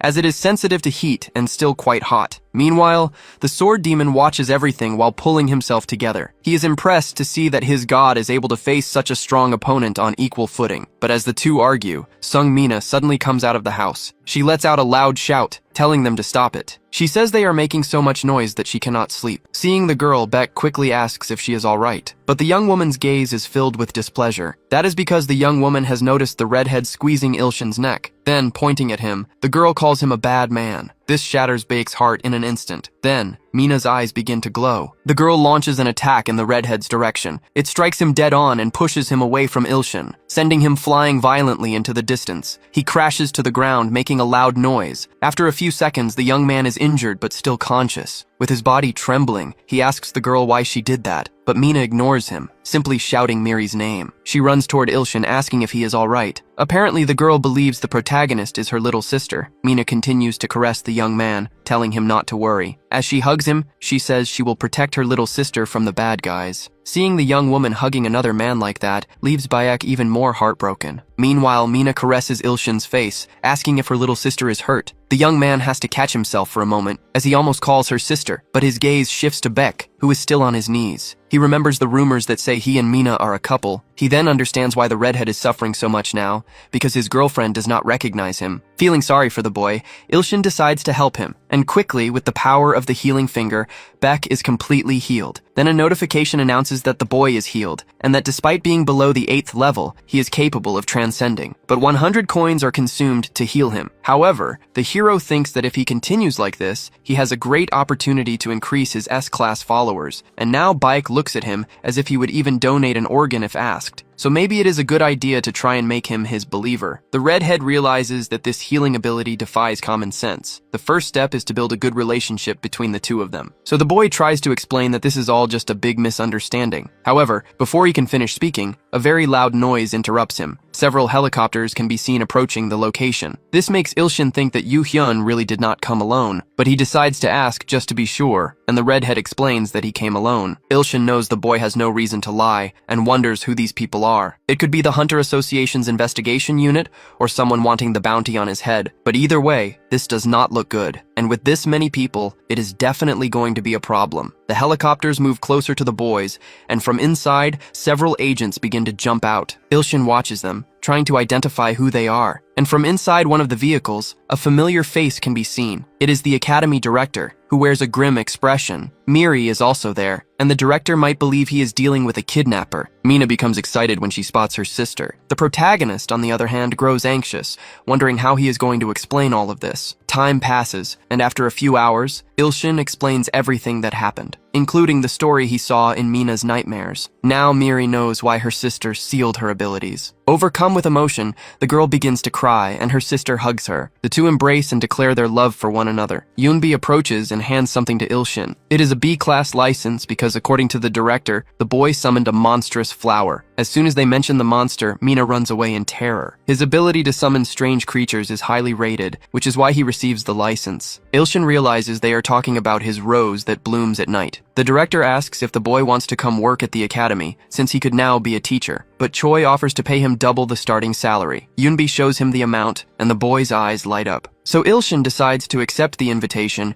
and become a teacher at the academy. Sometime later, we see the Hunter Academy building. Miri is radiant and full of excitement. Her classmate approaches, and the girl explains she is happy because someone very special is arriving today. A few seconds later, the classroom door opens, and someone enters. It is Ilshin, who arrives looking dead on his feet. The students recognize him as the guy who took down teacher Gyun-wook with a single blow, and they wonder who the man behind him is, the faithful follower who came with him. Ilshin explains that he will be the temporary teacher while Gyun-wook is on medical leave. The students are confused by this sudden medical leave. To put an end to the chatter, the sword demon slams his weapon on the floor and says he will be the teaching assistant, and he warns them that they should know it is an honor to be taught by the great sword god. The protagonist tries to start the first lesson, but Miri raises her hand and says that teacher Gyun-wook's class was physical education. In that case, the new teacher says the students can just study on their own. This is all because the young man is completely exhausted, so much so that after leaning on the desk for a few seconds, he ends up falling asleep. The sword demon orders everyone to be quiet, so they do not disturb the great god's sleep. The students whisper and decide it is best to obey, since the man must be at least A rank. The next day, Ilshin arrives in the classroom and says that since exams are coming up, they need to study. The day after, it is raining heavily, So since they cannot go outside, the teacher tells them to study in the classroom. And on the third day, despite the beautiful weather, he tells them to study some more. At this point, Miri's classmate looks very disappointed. Something is very strange, because for 3 days in a row, the students have only studied on their own. And in the few moments he is awake,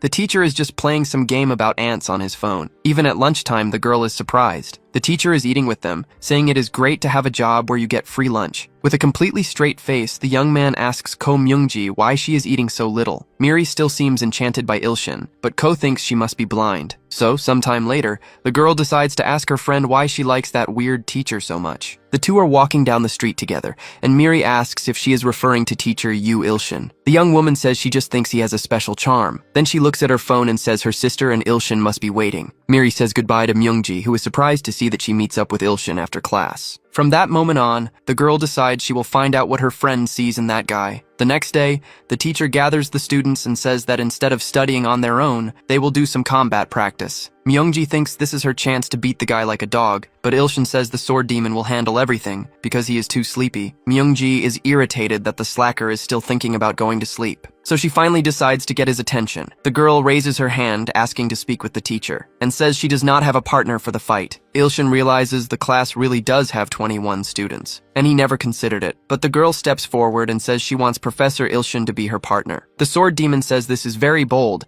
and the girl taunts him, asking if he is afraid. But Ilshin decides to do as she asks. Yoonbi warned she would cut his salary and charge him for lunch if he went too far, but he needs to at least pretend he is working. Even though he whispers this, the student manages to hear everything, and she looks at her teacher with an air of contempt, creating a tense atmosphere that all the students around can feel. So she decides to whisper back, saying she will beat this lazy wage thief. Ilshin finds the girl's attitude brazen, but he knows she is not wrong, since he spent the last few days just sleeping. However, there is a good reason for it. The young man gave up his bed to the two sisters for the sake of Mina's recovery. But despite that, sleeping on the floor is not the worst part. He has not been able to sleep because of the two slackers next to him. Even though they are S-class hunters considered the future of Korea, they do not act as they should. Ilshin even tried to ask why Yoo Hyun could not sleep at his own house. But after a night of heavy drinking, the man did not even move. The two have been spending their nights at Ilshin's house for a week, and they drink every single day. After all, anything that happened was a good reason to celebrate with a drink. When it rained, they would say it was a good time for a few drinks. And when the weather was nice, they would say it was a good time to drink as well. Ilshin was even afraid this would hinder Mina's recovery, but she would get excited whenever she saw them drunk. But while the two slackers slept like logs, it was Ilshin the girl would ask for something when she got hungry. So he was responsible for feeding everyone, and so he would head to the kitchen once again. Among other meals, he would sometimes make kimchi fried rice for everyone. The protagonist has been drinking all week while also taking care of Mina, leaving no time for sleep. But while the young man was cooking, something caught the girl's attention. The phone of one of the two drunks was vibrating non-stop, until it let out a loud notification, announcing that the S-class hunter Sergei was killed in Gangwon province. This could mean the emergence of a disaster rank monster. And looking at the photo in the article, it is possible to see something written on the wall. It is not Sergei's handwriting, but written in an African language are the words, "A sacrifice to God." The two then decide to leave before it is too late. And while Ilshin is cooking, they teleport away. Just as the food was ready, the young man gives Mina a plate,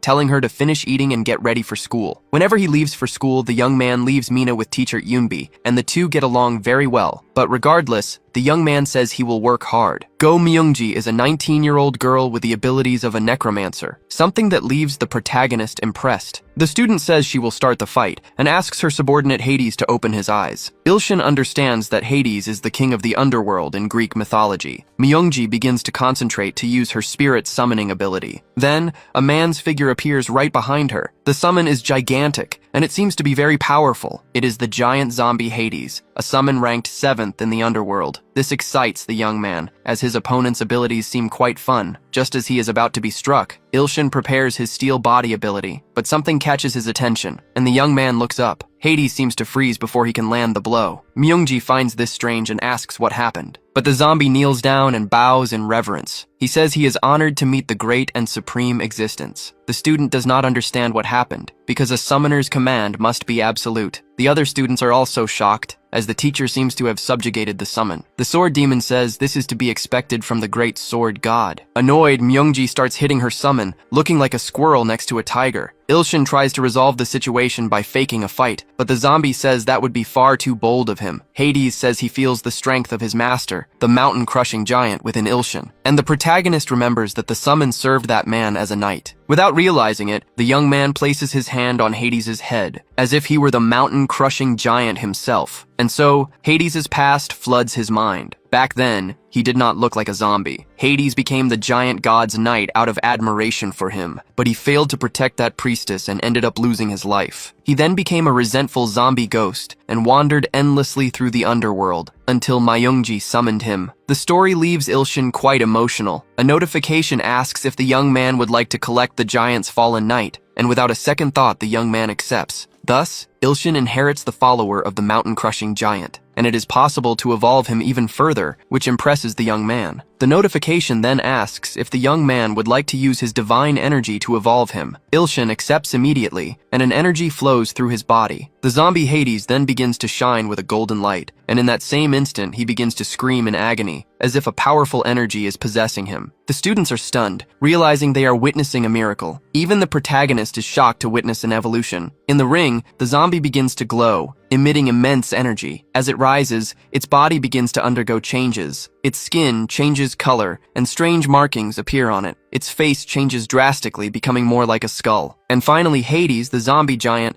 evolves into the nocturnal Hades paladin. Yumbi watches it all unfold, saying the boy must be truly incredible to pull this off. The notification states that the nocturnal Hades paladin still has the potential to transcend. The moment the evolution is complete, the creature kneels before Ilshin. It thanks him for his grace and declares it will become his shield. A new notification announces that Ilshin now has 4 S-class believers capable of transcendence. Myungji is surprised to see that Hades has evolved and can now even speak. But after everything that has happened, Ilshin begins to feel sick. The young man loses his balance and begins to fall. Worried, the sword demon and Miri leap over the ring's railings. They all rush to the professor's side at once. His face is suddenly deathly pale. Hades reassures them all, saying the young man is merely sleeping. The 2 worried believers are relieved. The sword demon says he will protect him until he is ready to awaken. This all happened because believers must consume divine power to evolve. Ilshin used more power than he realized to evolve such a strong creature. Now the young man seems to be having a pleasant dream. He is lying in the lap of a beautiful woman with a divine air about her. The young man thinks that infinite abundance is being quite generous today.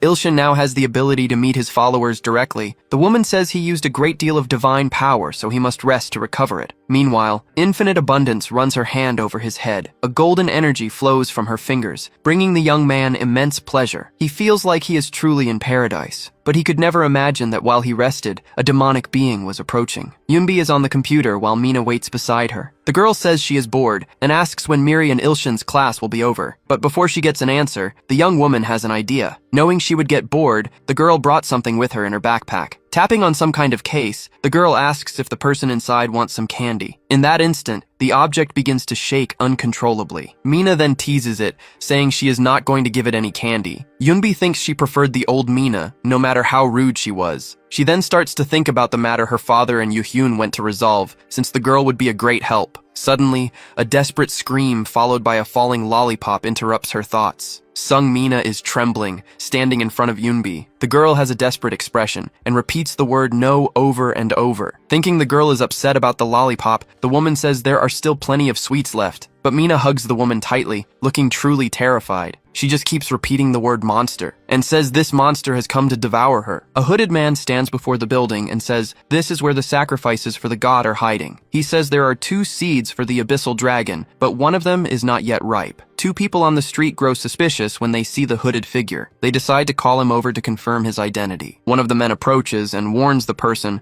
that he will be in serious trouble if he enters wearing those clothes. Placing a hand on the individual's shoulder, he asks him to show his identification, but in the blink of an eye, the hooded figure makes a swift move, ripping the head off the man in front of him. The other guards, desperate, begin to approach. They run toward the hooded figure. He again moves with incredible speed, rushing past them. He wounds them mortally without his hood even falling. With a wave of his hand, the man finishes the job and shatters the ground with complete ease. This causes an intense noise that can be heard even from outside. Pieces of the building fall on top of him, and the man asks where the sacrifices for the god are. He continues to walk as a red alert begins to sound. The hooded man says there are only 2 sacrifices for God. The rest are nothing but trash. The warriors who have appeared try to surround the invader. As they approach, a golden energy can be seen radiating from the man. Then, his expression suddenly changes. Upon seeing Sung Miri, the hooded man realizes he has found what he was looking for. With a sinister smile, he says he has found one of the seeds, the immature sacrifice, and the warriors trying to stop him are thrown toward the stairs. Everyone is shocked by what is happening and asks who the invader is. The hooded man is destroying everything he touches. Holding a rock, the attacker calls them irritating parasites and crushes it with the greatest of ease. His eyes glow red, and he orders them all to die, sending debris from the building flying toward the people. Stone fragments fly out, striking all the warriors. A few of them head towards Sung Miri and the sword demon, but the swordsman quickly draws his weapon. He manages to block the stones with his blade, but he feels the sheer force of the impact. An alert tells everyone to evacuate to the bunker immediately. Since the director and the S-rank hunters will arrive in about 10 minutes, they are advised to avoid fighting the invader. Miri asks the sword demon to take Ilshin to the bunker while she buys some time,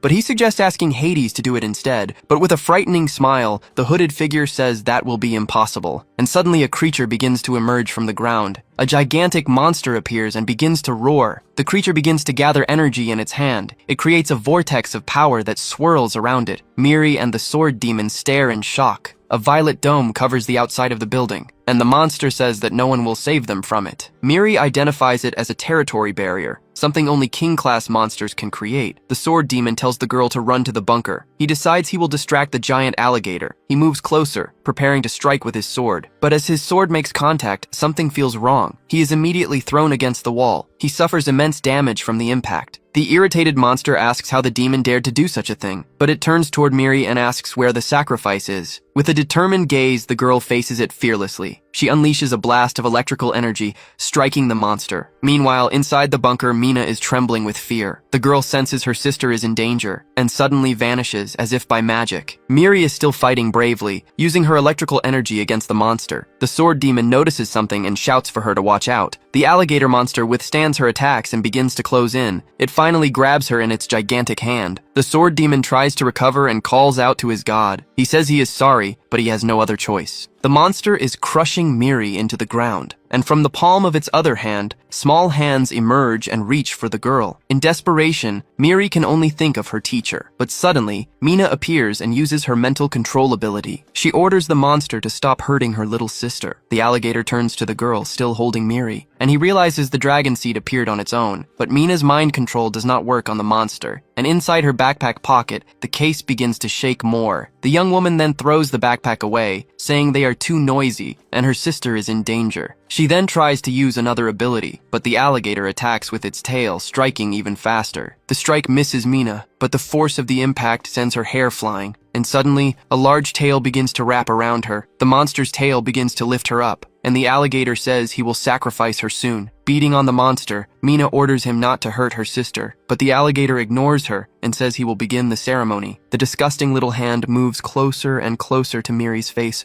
who trembles in fear. In desperation, Mina begins to cry, begging for someone to save her sister, and with all the strength in her lungs, she screams, "You, Ilshin's name." Far away, the young man is still lost in his pleasant dream, but as soon as Mina screams his name, something changes. The boy seems to feel something different. He feels he needs to go, and tells the lady. But the divine abundance says his power is not yet restored, and he could be killed by the apostle of the god of destruction. But the young man knows he has to do something anyway. A hand reaches for Mina's backpack, lying on the ground. The girl screams the hero's name in desperation. Her desperation grows when she sees her sister being hurt by the monster. The ritual is over, and now it is time to offer the sacrifices. But suddenly, a swift cut is made. In the blink of an eye, a tail goes flying through the air. It lands on the ground, right in front of the monster. The monster screams for its precious tail as a figure appears holding Miri. His name is Gustav, apostle of the unknown god, active for 85 years and responsible for the SS rank harvest. Surrounded by a sinister red aura, the protagonist appears holding Miri. He repeats over and over that he wants to cut up a crocodile. The girl can barely recognize her teacher. He sets her down safely on the ground. He keeps walking toward the monster with a malicious smile. The alligator begins to tremble at the sight of that figure, but it also charges toward its opponent, calling him a sewer rat. With impressive agility, Ilshin dodges the monster's attacks, and when he is about to meet its fist, he prepares himself. and he leaps, performing a skillful flip to dodge, laughing the entire time while holding a small knife. The monster opens its gigantic mouth, and Ilshin is about to fall right into it. However, he performs a quick spin with his body, making a sharp cut right across the alligator's mouth, and he manages to move his body with agility and dexterity. Immediately after, the monster snaps its jaw shut with all its might, but it realizes the attack was not very effective, because the protagonist is standing right on top of its snout. He licks the knife that wounded the beast, repeating that he wants to cut everything. In a zigzag motion, the boy runs across the body of his gigantic adversary. His eyes are red and glowing. The sword demon watches everything, leaning against a pillar. The monster, now wounded, uses its arm to brace itself on the ground, and it seems truly exhausted after all the attacks. But Ilshin raises his small knife and says the fight is not over yet. The alligator stares at him with its yellow eyes, and it admits that its opponent is indeed very strong, but it also reveals that it has not yet shown its full power. Ilshin smiles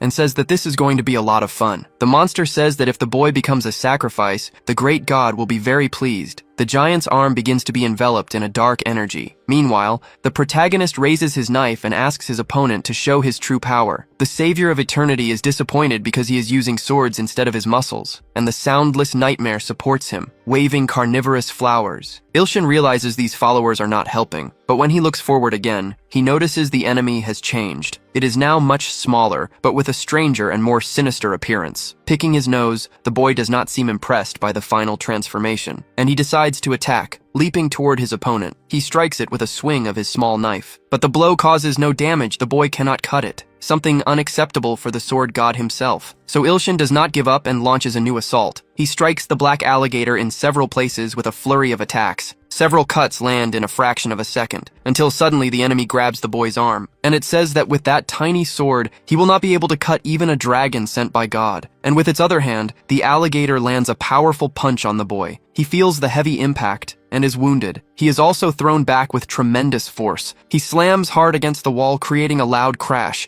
The enemy begins to approach Ilshin, who is still on the ground, unable to move. The alligator does not wait, grabbing the young man's head in one of its hands. With its other hand, it prepares its next move, once again using its small claws to offer Ilshin as a sacrifice. But the young man opens his eyes and tries to react. The foul little hand begins to be enveloped by a dark energy. The monster is ready to carry out its duty. Ilshin, in turn, tries to use his pinky finger to heal himself, but a notification informs him that he lacks sufficient divine power to use his skills. With few options left, our hero considers what to do next, and a new notification appears, warning that he is about to die. The protagonist tries to think of a plan to escape. Several urgent notifications appear, trying to warn him of the danger. One of them announces that he is on the verge of death. The alligator continues to hold the young man's head.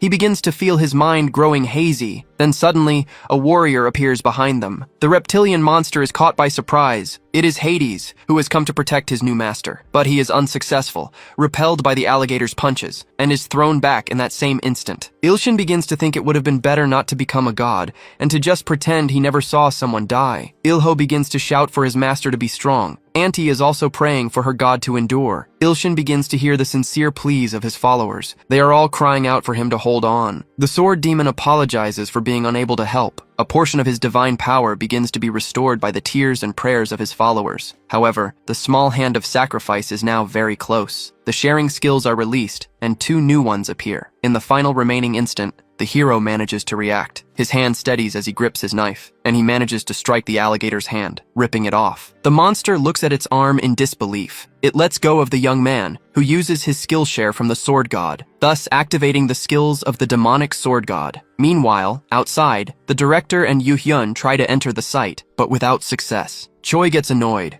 as all of Korea's S-class hunters have gathered to come. The redhead thinks that even a miracle would not be enough. But suddenly, a fissure appears on the dome, and a large gash begins to weaken it. Ilshin starts moving again, recovering his energy. He begins to make strange movements, which confuse the alligator. His gaze turns maniacal again, and the boy repeats that he wants to cut everything. He sends some fragments toward his opponent. They behave like projectiles, heading toward the monster. The giant tries to defend himself, admitting that this is quite dangerous. And after a few seconds, the attacks stop. The alligator watches everything, attentive to the boy's movements. Then he observes his body and sees that he has no new wounds. He then asks his opponent what he did. Ilshin just repeats that he cut everything, which makes the giant furious. He lunges at the boy, preparing a punch, but then he notices something different about his body, and he feels as if his waist is loose. A grievous wound has been inflicted on the alligator's belly, and also on both his shoulders, which detach from his arms. The monster screams, a mixture of pain and rage, and the barrier blocking the building begins to glow. Then it explodes like a real bomb. The alligator is on the ground, defeated by the protagonist. As he tries to crawl away,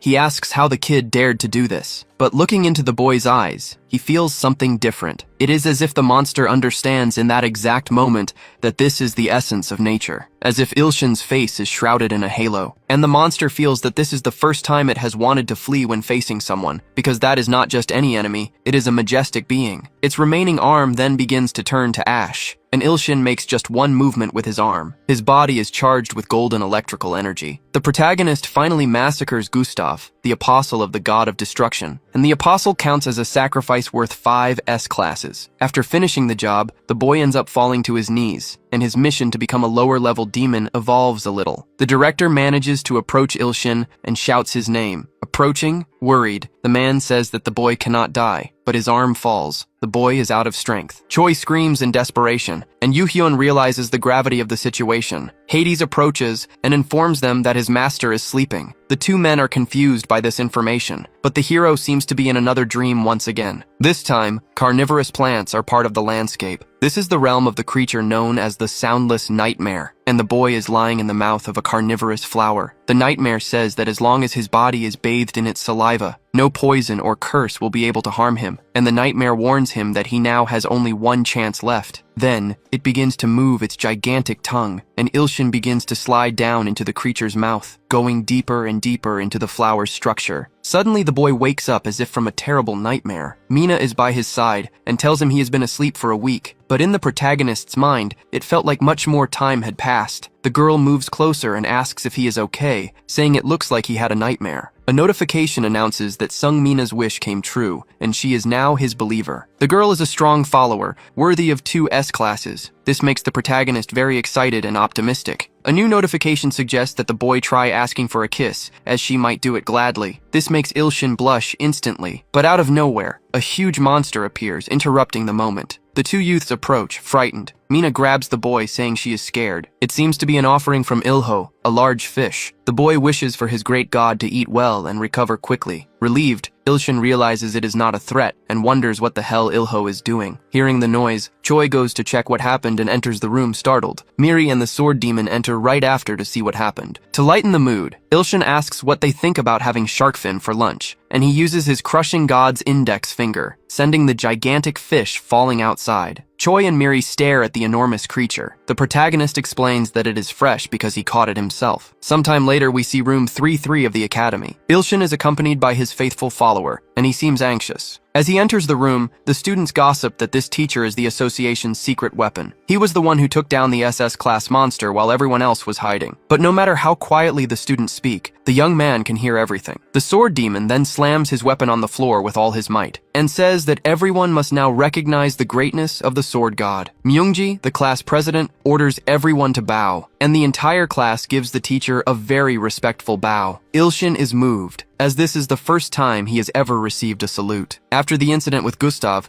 the boy is happy to see that the children are all in high spirits. So the teacher decides to start the class, saying it has been a while since they last saw each other. So now they can have some more study time, because deep down, the young man just wanted to work on his manuscript while the students studied. But upon seeing everyone's faces, he decides to say he was just kidding, and announces that he will see them all one by one. The next student in line is a very large girl. The young woman sits down, ready for her turn, named Heojeo. The student is 19 years old. She looks healthy on the outside, but inside, her energy is completely distorted. Ilshin uses his counseling for healing treatments. He does not seem like the best physical education teacher. He asks the girl not to move and uses his healing pinky finger. A green energy passes through the student's body at that same moment. Feeling her sensitivity twice as high as normal, Heojeo asks how the teacher did that, but in truth, the young man only performed a minor healing on her blood. As he calls the next in line, the young man's expression changes. Miri and the sword demon say they want counseling too, but Ilshin says they should both be at home training. The demon says this is different from what they do at school, and the teacher confirms it. But since they are here, Ilshin decides to give in and asks which of them wants to start. The two fanatical believers try to start at the same time, and this causes a jealous argument between the two of them. To try to calm things down, Ilshin says he can do both of them at the same time, but he suddenly notices a notification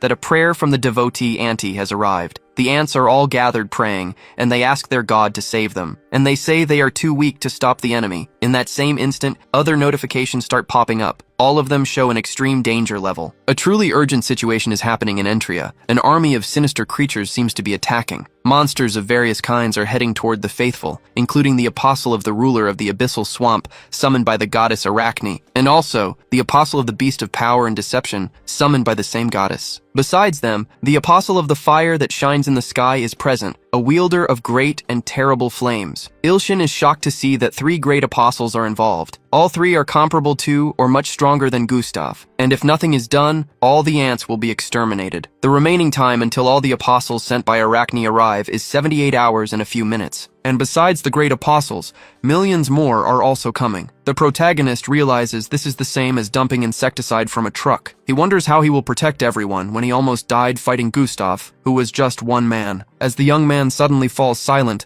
the sword demon and Miri find it strange. The enemy army is too strong and is about to wreak havoc. Ilshin begins to despair, thinking there is no escape. But he remembers the mission from the lower god, and an idea flashes in his mind. His 2 followers become even more confused by the situation, and Miri says the boy has only been on the job for a week and has already gone crazy. The mission to become a lower-level demon is still underway, and the young man knows he must first increase his number of believers. Choi is in the cafeteria, lost in thought, and stuffing his face with his meal like a true ogre, until Ilshin finds him after searching for a while. With a friendly look, the boy approaches and pulls up the chair next to him. Choi, still chewing, remains silent, and a new notification reveals that the man has greatly admired the boy ever since he saved his daughter. The protagonist then says he needs to ask the director for a favor. The two of them talk in low tones so no one else can hear. Choi listens intently while he continues to eat, but suddenly he cannot contain his laughter and begins to roar, saying he will do as the boy wishes and that he trusts him. Even though the request was very strange, Kang-san remains focused on his meal. The notification describing the man does not change at all after the conversation. Miri asks her sister to stop staring at the director and eat something. Ilshin is focused on progressing in his mission as a lower-level god. Thanks to Sungmina, he now only needs 4 more people to complete it. To become a lower god, the boy has no other choice but to complete the mission. But he is confused that the conversation with Choi did not work. Growing desperate, the boy asks if Kang-san needs his help with anything. The man seems to be getting suspicious from all the talk, and says that no matter how much he trusts the boy, he will never let him get near his daughter. The 2 sisters end up overhearing the conversation. The man keeps repeating that this would never happen, even if the world ends. This strange conversation ends up making Mina very irritated. Ilshin starts to deny the director's accusation, but suddenly the director gets very angry. He slams his spoon into the table. He asks if the boy is trying to say his daughter is not his type. After this outburst, the man calms down a bit and changes the subject. Choi asks if the professor is using his healing ability on the students. A new opportunity arises for the boy to try and convince him. Ilshin says he has also been using it on Mina, and that she's improved a lot since then. Knowing this, he asks if he can do anything for the director. The man lowers his head, and in a sad tone of voice, asks if someone with little time left to live can be cured. And so, a mission for Choi Kang-san's S-class is created. The protagonist is surprised by this development. The mission is to heal Choi's friend and show him the omnipotence of a great god. The boy becomes convinced that he absolutely must accomplish this feat.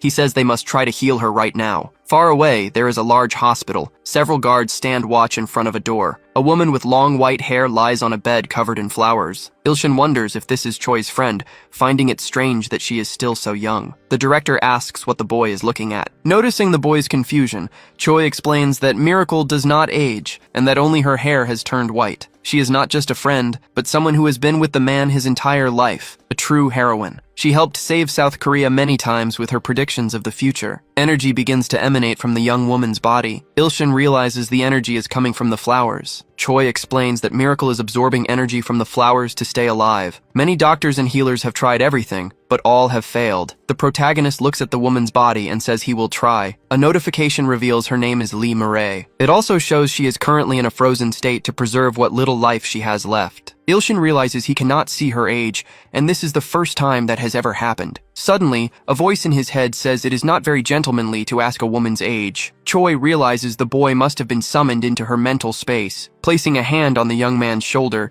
the director wishes him good luck. The protagonist is then transported to a beautiful place. There, Miracle is awake and smiling. She notices the new visitor's presence and greets him. The boy wonders if this is some kind of dream, but he soon realizes this is no dream, but a real space. Here, he can feel a power stronger and clearer than Mina's abilities. The young man approaches and asks if her name is Lee Mirai, and she confirms it is. The woman already knows the boy's name, saying she knows of him because he is the chosen one. In her premonition, the boy was supposed to be the incarnation of evil, but he seems kinder and more nerdy than she expected. The protagonist is unsure if that was an insult or a compliment. The girl says that if she is suffering from an incurable illness, she would be happy to give up her remaining life to be free of it. Miracle says she is trapped here because her physical body is nearly dead, but she still wanted to see him in person, which is why she invited him to her mental space. The boy then asks her to let him go so he can heal her. Time is short, and our hero has only 68 hours and a few minutes left. However, Miracle says that is impossible and asks if the boy would like to use his abilities. Since his power is much greater than she expected,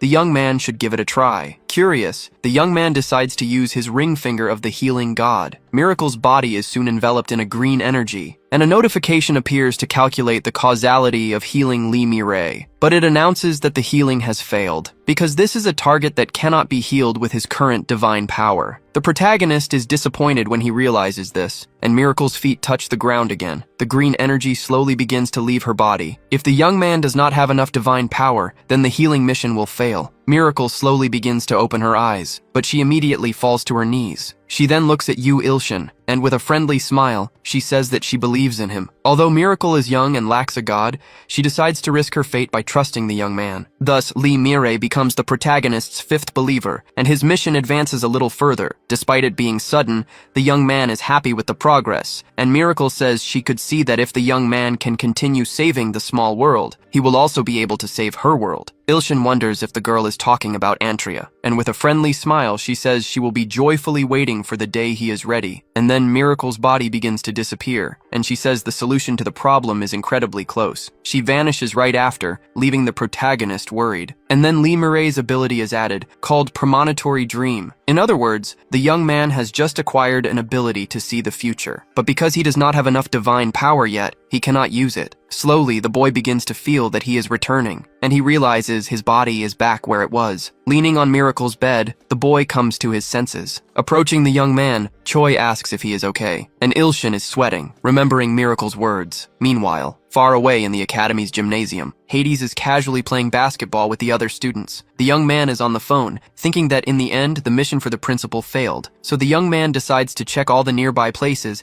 and asks them to send all the items he requested by tomorrow. His entire teaching salary is devoured by rent and the loans he took out. Looking ahead, Ilshin sees the sword demon making strange movements. The young man seems to be training with his weapon. The sword the boy bought from the Chungom swindler is very hard and heavy. He paid 20 million coins just to turn the sword demon into an S-class. And the young man also received a book as a reward, which contained the essence of Jang Sambong. However, the demon explained that this kind of style does not suit his way of fighting, which seeks only extreme power, so he politely refused, and in the end, the protagonist got completely screwed. But now, his faithful follower seems to be training very well. He wields the heavy sword with just one hand, and with ease. Someone watches him with a look of admiration. It is Myungji, who seems to have gotten distracted during the game. Her eyes sparkle as she looks at the young man. He asks the girl to stop staring at him and come closer. The girl asks if the demon wants her to get him some water, but the young man explains he is talking to the person behind her. This leaves the young woman very disappointed. Hades finds this attitude very rude and asks if the young man needs help being more polite. Pointing his finger at the monster, the demon says that today will be different and that he will crush him. Ilshin watches this with curiosity, knowing it is almost impossible for an A-class to defeat an S-class. But the sword demon can become an S-class if he is defeated by Hades. Perhaps the solution to all his problems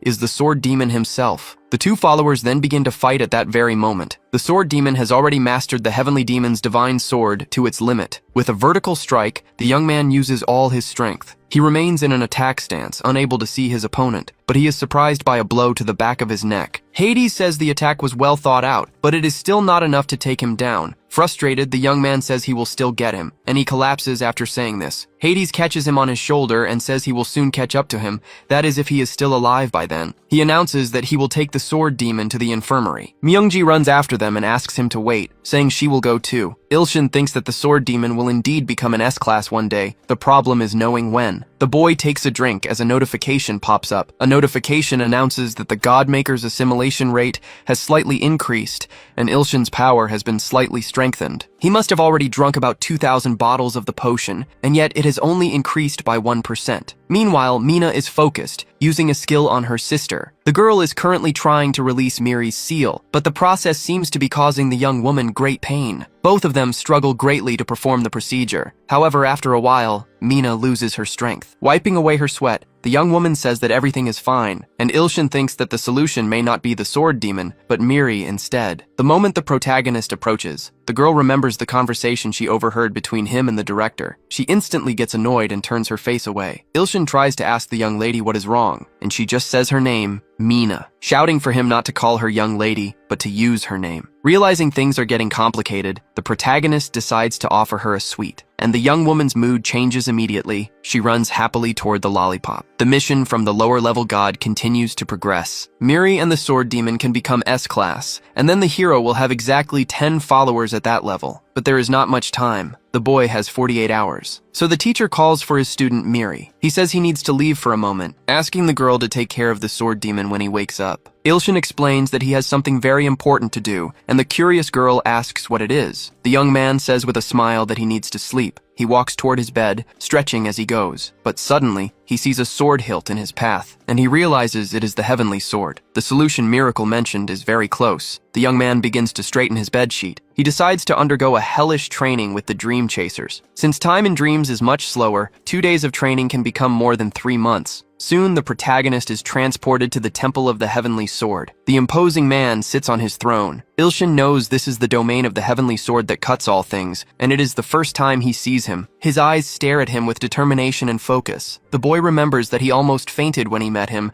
but that is not important now. The young man entrusted the Heavenly Sword with the repair of his knife, which broke in the fight against Gustav. The Heavenly Sword replies that the blade still needs more time. For the great god to lend him something, he must pay 1 million coins. The price is much higher than before, and the man says he needs insurance in case the sword is destroyed. With little choice, the boy decides to pay the agreed-upon price. He becomes a little suspicious that the Heavenly Sword is stalling on the repairs just to squeeze more money out of him. As soon as the amount is paid, a rift appears in the wall. A brilliant light shines from it, and then a longsword appears. Ilshin asks what this is, and the Heavenly Sword smiles. But the weapon is just a wooden sword. Annoyed, the protagonist says the Heavenly Sword should at least keep his word. However, the man tells the boy not to be fooled by its appearance, saying the weapon is an excellent sword. The wooden sword is made from a plum tree, and was used by the founder of the Manhwa sect. It is also 850 years old, so it really does not seem bad. Since he is in a hurry and has already paid, the young man decides to try it out, and with a firm voice, he invokes the power of the sword. A notification states that it will be a miracle if the wooden sword reaches 50% of its power. The more the boy uses it in his dreams, the higher its rate will become. The sword begins to react, as if trying to give its wielder a hint. But if the notification said it would be a miracle for it to react, the boy wonders what could be happening. Then the training begins with the all-cutting Heavenly Sword attacking out of nowhere. Ilshin uses his new weapon to block the incoming strike. He is stunned to realize he succeeded. The all-cutting Heavenly Sword taunts him, telling him to attack now. The boy's remaining time drops to 30 hours. Ilshin remembers that he has never landed a successful attack since the dream training began. The Heavenly Sword has blocked an incredible 10,000 attacks so far. The hero then decides to take a few more potions. After a few hours, he begins to feel exhausted. After training for some time, the protagonist finally sees the Heavenly Sword's weakness. He decides to exploit it after all that training. He moves past his opponent with a quick, straight slash. The Heavenly Sword is caught completely by surprise. And finally, our hero manages to land a successful blow. With a confident smile, the boy is pleased. Now, only 20 hours and 30 seconds remain. Ilshin takes another potion after his attack. The Heavenly Sword acknowledges that the boy is incredible and asks for a potion as well, but the protagonist says there is no way he will give him one. This leaves the deity completely enraged. The eternal seeker of truth then grows tired of this and decides it is his turn to train the hero. Ilshin is thrown from one side to the other. In the chaos, he ends up dropping a vial of the potion. Elsewhere, a war of muscles is about to begin. The eternal seeker of truth prepares himself with his metal skin and whips. He attacks the boy without mercy. This is not a metaphor. The man actually has a whip. but he ends up complimenting the protagonist on his muscle gain. He decides to start light, making the young man lift a 2-ton dumbbell. Ilshin gives it his all, thinking this is all to protect the ants. With great effort, the hero manages to lift the dumbbell, but he is truly pushing his strength to the limit. And even if it is only for a short height, he manages to lift the weight. The Eternal Savior then applauds his efforts, but says the boy needs a potion to prevent muscle loss. Ilshin then immediately consumes another potion. More time passes, and the protagonist now has only 10 hours left. The Soundless Nightmare says it is time to train with him, but if the boy falls asleep there, he will return to reality, and it is not yet time. And so, a truly challenging battle begins. The hero lands several sword strikes on the carnivorous flower, making it feel his blows on its stem, but the monster is gigantic and extremely resilient. The Soundless Nightmare then begs the boy to be more aggressive next time. More time passes. Now the young man has only 1 minute left, and his rate is at 49%. He knows he would need to drink 2,000 more potions to achieve it, and there is no time. But upon hearing the nightmare's request, something comes to mind. So the boy charges forward to attack him with everything he has. He decides to test this approach and see what happens. He holds the sword with both hands, ready to be far more aggressive. A confident smile is plastered on his face, and he wants to know how much he has improved. Like a lightning bolt streaking across the sky, the boy flashes past his opponent, cutting him down, and the Soundless Nightmare is overjoyed to see such aggression. The plant's body is visibly wounded after the strike, and Ilshin tells the nightmare to stop acting like a masochist. Now our hero has only 1 second left. After so much effort, our hero is exhausted. A notification announces that his rate is at 49.9%. This leaves him extremely frustrated, as he needed to reach 50. But behind the boy, one of the carnivorous flower's stems begins to stir. The monster draws closer to the boy. It says it likes the last sword he used much better. And finally, the assimilation rate reaches 50%. From this moment on, the boy has the power to intervene directly in Godmaker's world of Antria. To Ilshin, this does not seem like a big deal. The young man feels he has been deceived, but with the increase in the rate, the physical and mental strength of all A-class followers increases. Suddenly, several urgent warnings begin to pop up, because the holy war that decides the fate of the god Yu Ilshin has just begun. The protagonist remembers he needs to go to the school roof, as the package he ordered should be there. Meanwhile, we see the gates of the kingdom of Antria. The feared monsters begin their approach. The creatures are acting on orders from Lady Hyona. She comments on how the castle is so resilient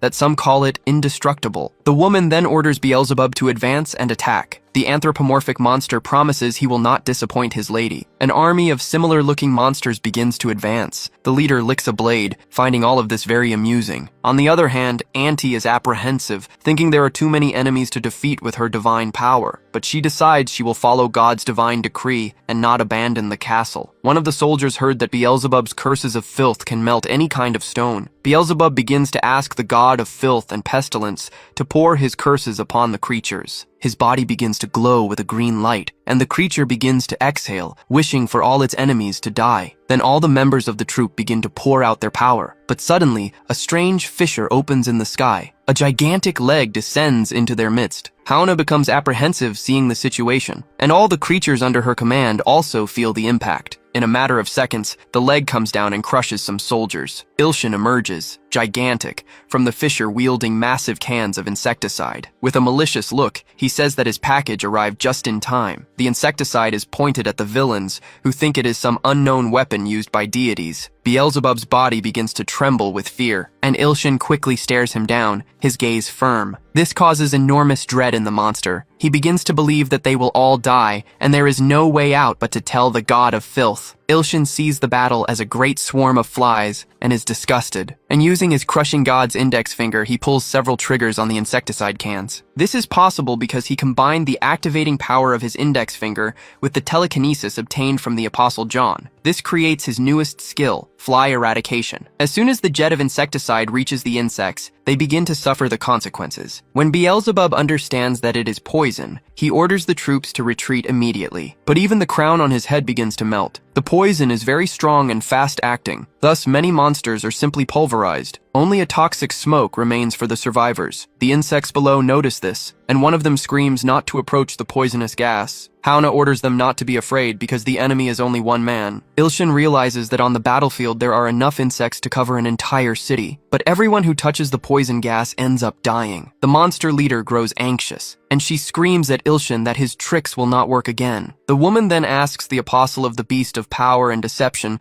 to lend her his strength. The creature with the tiger head obeys the command, and the monster begins to advance rapidly. Not fully understanding what is happening, Ilshin watches. The tiger-headed monster has 2 wings that look like a dragon's, and it begins to move them, sending a gust of wind in the protagonist's direction. The gust advances quickly, getting close to Ilshin. All this wind blows the insecticide gas away, straight toward Ilshin's ants. The boy thinks quickly and realizes there is only one thing he can do, so he uses his crushing god's index finger and his telekinesis ability. But the insecticides get caught in the gale created by the monster, and the young man laments all the money invested in this. Haona is irritated by the evil god's presence again. Ilshin realizes the apostle's power is truly great since the ants almost died, and he realizes the toothy cat has another trick. The tiger-headed monster then opens its mouth and begins to kill the soldiers, collecting the sacrificial offerings. Ilshin knows that collecting offerings makes one much stronger, and he realizes how cruel his enemy is. This type of sacrifice is necessary for Haona to increase her power as a goddess. Immediately after, the woman orders the dragonflies to send in the blind troops. Because of the toothy cat, all the money invested in buying the insecticides was wasted. Irritated, the protagonist decides he will definitely finish off this monster. He then begins to prepare his index finger again. But as he looks toward the horizon, something catches his attention. A gigantic swarm of dragonflies begins to approach. And they are not just dragonflies, there are other insects on top of them. Their eyes are covered by blindfolds. The mandibles of the blind troops are extremely powerful and can be fatal. The blind troops jump from the dragonflies toward their adversary, and a rain of insects begins to fall on Ilshin. The young man then decides to use his rigid body ability. Even so, the troops get closer and closer, and they begin to strike the protagonist's body with their mandibles, but they are not strong enough to penetrate the young man's body. The eternal seeker of truth is happy when the young man uses this ability. His body becomes as strong as iron. But the soldiers still falling are not frightened by this, and they begin to strike Ilshin's body like raindrops in a storm. Soon the boy is completely covered by a swarm of ants, but his finger manages to stay free for a few seconds. Just enough time to use the skill God's Conviction Extinction. Now his thumb is also free, and the boy uses the thumb of the god of proliferation. The ants clinging to his body begin to catch fire. The protagonist is now covered in flames. The boy then begins to walk, and uses his middle finger to prepare a flick, launching several fireballs toward the enemy army. The insects are terrified, saying that the fires of hell are raining down. Some begin to run wildly for their lives, but in the midst of the chaos, many are still hit by the fire, and the enemy troops suffer heavy casualties. After this, Ilshin begins to run out of energy, and his promotion quest for the evil lesser god advances a little. Even after getting stronger from the 50% assimilation rate, it was not enough. And now the young man starts to feel a little dizzy from using so much energy. And the apostle of fire glowing in the sky begins to stare at Ilshin, resentful that he uses the same flame as its master. The protagonist realizes it must be another idiot with some crazy personality. Haona orders the great apostles of God to get rid of this evil spirit. The fire chariot accepts the request, but in return, it will collect 100 million sacrifices. The soldiers become desperate when they realize there will be more sacrifices, but the goddess shouts that they must accept it for the glory of the empire's victory. The apostle then begins to unleash flames toward the army, burning them instantly and without mercy. Thus the apostle begins to reap its offerings, with a giant vortex of flames aimed at its sacrifices. Ilshin notices that the monster grew much larger after that, and realizes this may have made the situation much worse. The apostle's eyes glow with malice, and its wheels begin to spin rapidly. The fire chariot charges toward the protagonist, who, despite feeling the effects of using too much energy, readies his index finger again. But the ability fails because he does not have enough energy. Because of this, the apostle manages to strike him violently. The young man bounces off the ground several times and is thrown far away by the impact. His exhausted body falls to the ground, wounded. Haona asks if Nava saw the miserable end of the evil god. Ilshin begins to wonder if he has truly lost the battle, for even if he is worshipped as a god, it is impossible to protect them. Auntie approaches, asking her god to please open his eyes. The young man asks what she is doing there, since he asked her not to leave the castle. The girl tries to use her healing, but it fails because of the apostle's divine power. The enemy observes that the young man is still alive and is surprised, but he decides to advance on him again, primarily to stop him from using his master's flames. But meanwhile, Ilho's prayers filled with faith begin to reach the protagonist's ears. He asks his god to summon him. As a little power still remains, the hero decides to try to bring him here from the tower. A blue lightning bolt appears in the sky, cutting through the air, and Ilho appears, having been summoned by his great god Ilshin. The young man says his god no longer needs to worry because he killed many of these monsters in the tower. But in that exact moment, a gigantic mouth with sharp teeth approaches, and the tiger-headed monster quickly snaps him up, saying that Ilho was nothing more than an insect eaten in a single bite. Auntie becomes desperate seeing what happened. For Ilshin, this is the end, as he can no longer move even a finger. But suddenly, a notification announces that the repair of the celestial sword that cuts through anything is complete. And during the repair, some things were discarded, so the repair is free of charge. At that moment, a large fissure begins to appear in the ground, and the great sword emerges with tremendous energy. From within a fissure in the ground, a gigantic sword emerges. As if drawn by a magnet, the sword flies to the hero's hand, and as soon as the young man holds it, a blue energy courses through the weapon and him. In that same moment, Ilshin feels his energy returning. With his strength renewed, the protagonist manages to get to his feet again. The fire chariot senses that things have become very dangerous. Ilshin uses his skill sharing, and the other monsters begin to fear what comes next. It is the power of the heavenly demon realm, and upon seeing such power, they all begin to flee. With a dark expression, the young man asks if they are going to start running. The first to be targeted is the fire chariot. Ilshin quickly approaches the apostle and strikes him squarely, wounding him in the blink of an eye. The monster is hurled forcefully to the ground, and its body, molded by its mistress, is left damaged. The other serpent-like monster is the next victim. Its necks are cut with absurd speed, and the heads fall to the ground. The monster is defeated. After the strikes, Ilshin takes his stance, holding his greatsword. The tiger-headed monster is sent flying away. Ilshin wants revenge for it eating Ilho, but his power is still an issue, and he wonders if he can use the heavenly demon's realm one more time. Placing a hand on his head, the boy thinks this is all becoming a mess. The monster realizes its adversary used too much power, so it opens its mouth and lunges toward its opponent. It decides this is its chance to finish the boy off, but before it can strike, the monster senses something.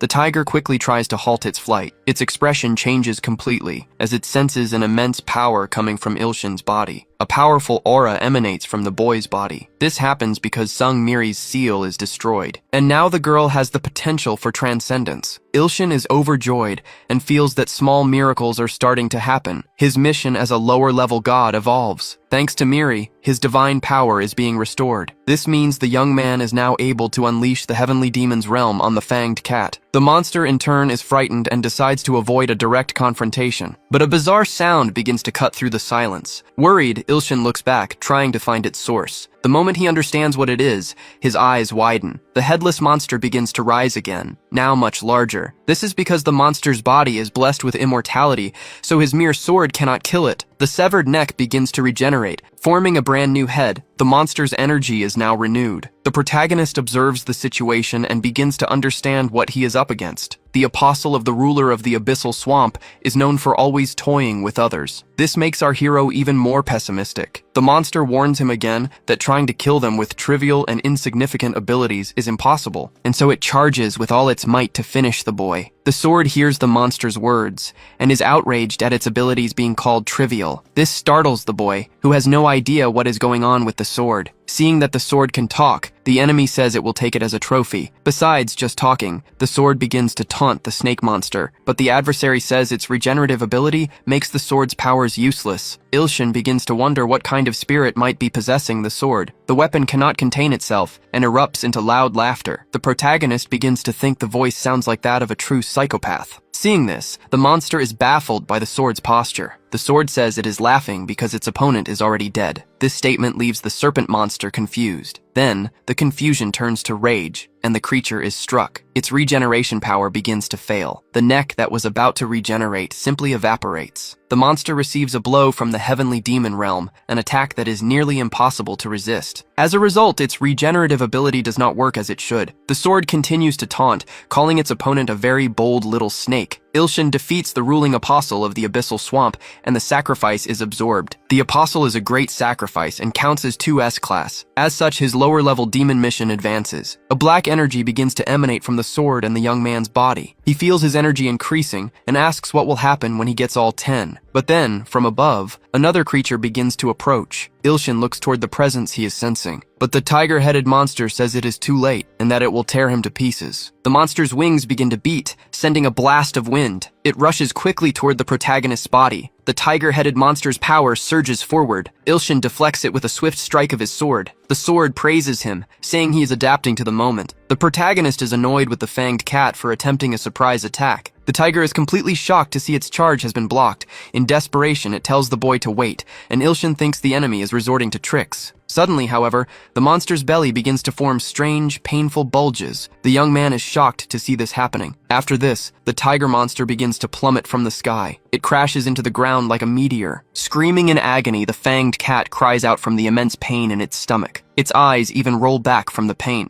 And suddenly, a black shape bursts from inside the creature's belly. Ilho emerges from the creature's belly using his muscle ability. Elated, Ilshin is happy to see his follower is still alive. The warrior says that a large monster who thinks size is everything can always be defeated from the inside out. Ilshin gives his follower a thumbs up. But right after, the young man begins to fall, and the sword says, "This is a very troublesome servant." Now that they have some time, the hero asks the sword who it is. The weapon replies that he should listen carefully, as it is an honorable being. But the dramatic pause only annoys the young man with all the suspense. But before answering, the sword seems unable to remember clearly. Ilshin begins to suspect it is the heavenly sword's kitchen knife, but the voice is completely different. The young man tries to ask the heavenly sword, but it ignores the question. The protagonist starts thinking there is no other option but to ask for a refund. But lost in thought, the boy does not realize the fire chariot is alive. It begins to complain about losing its body and says it will never forgive him. Ilshin picks his nose as he watches the whole outburst.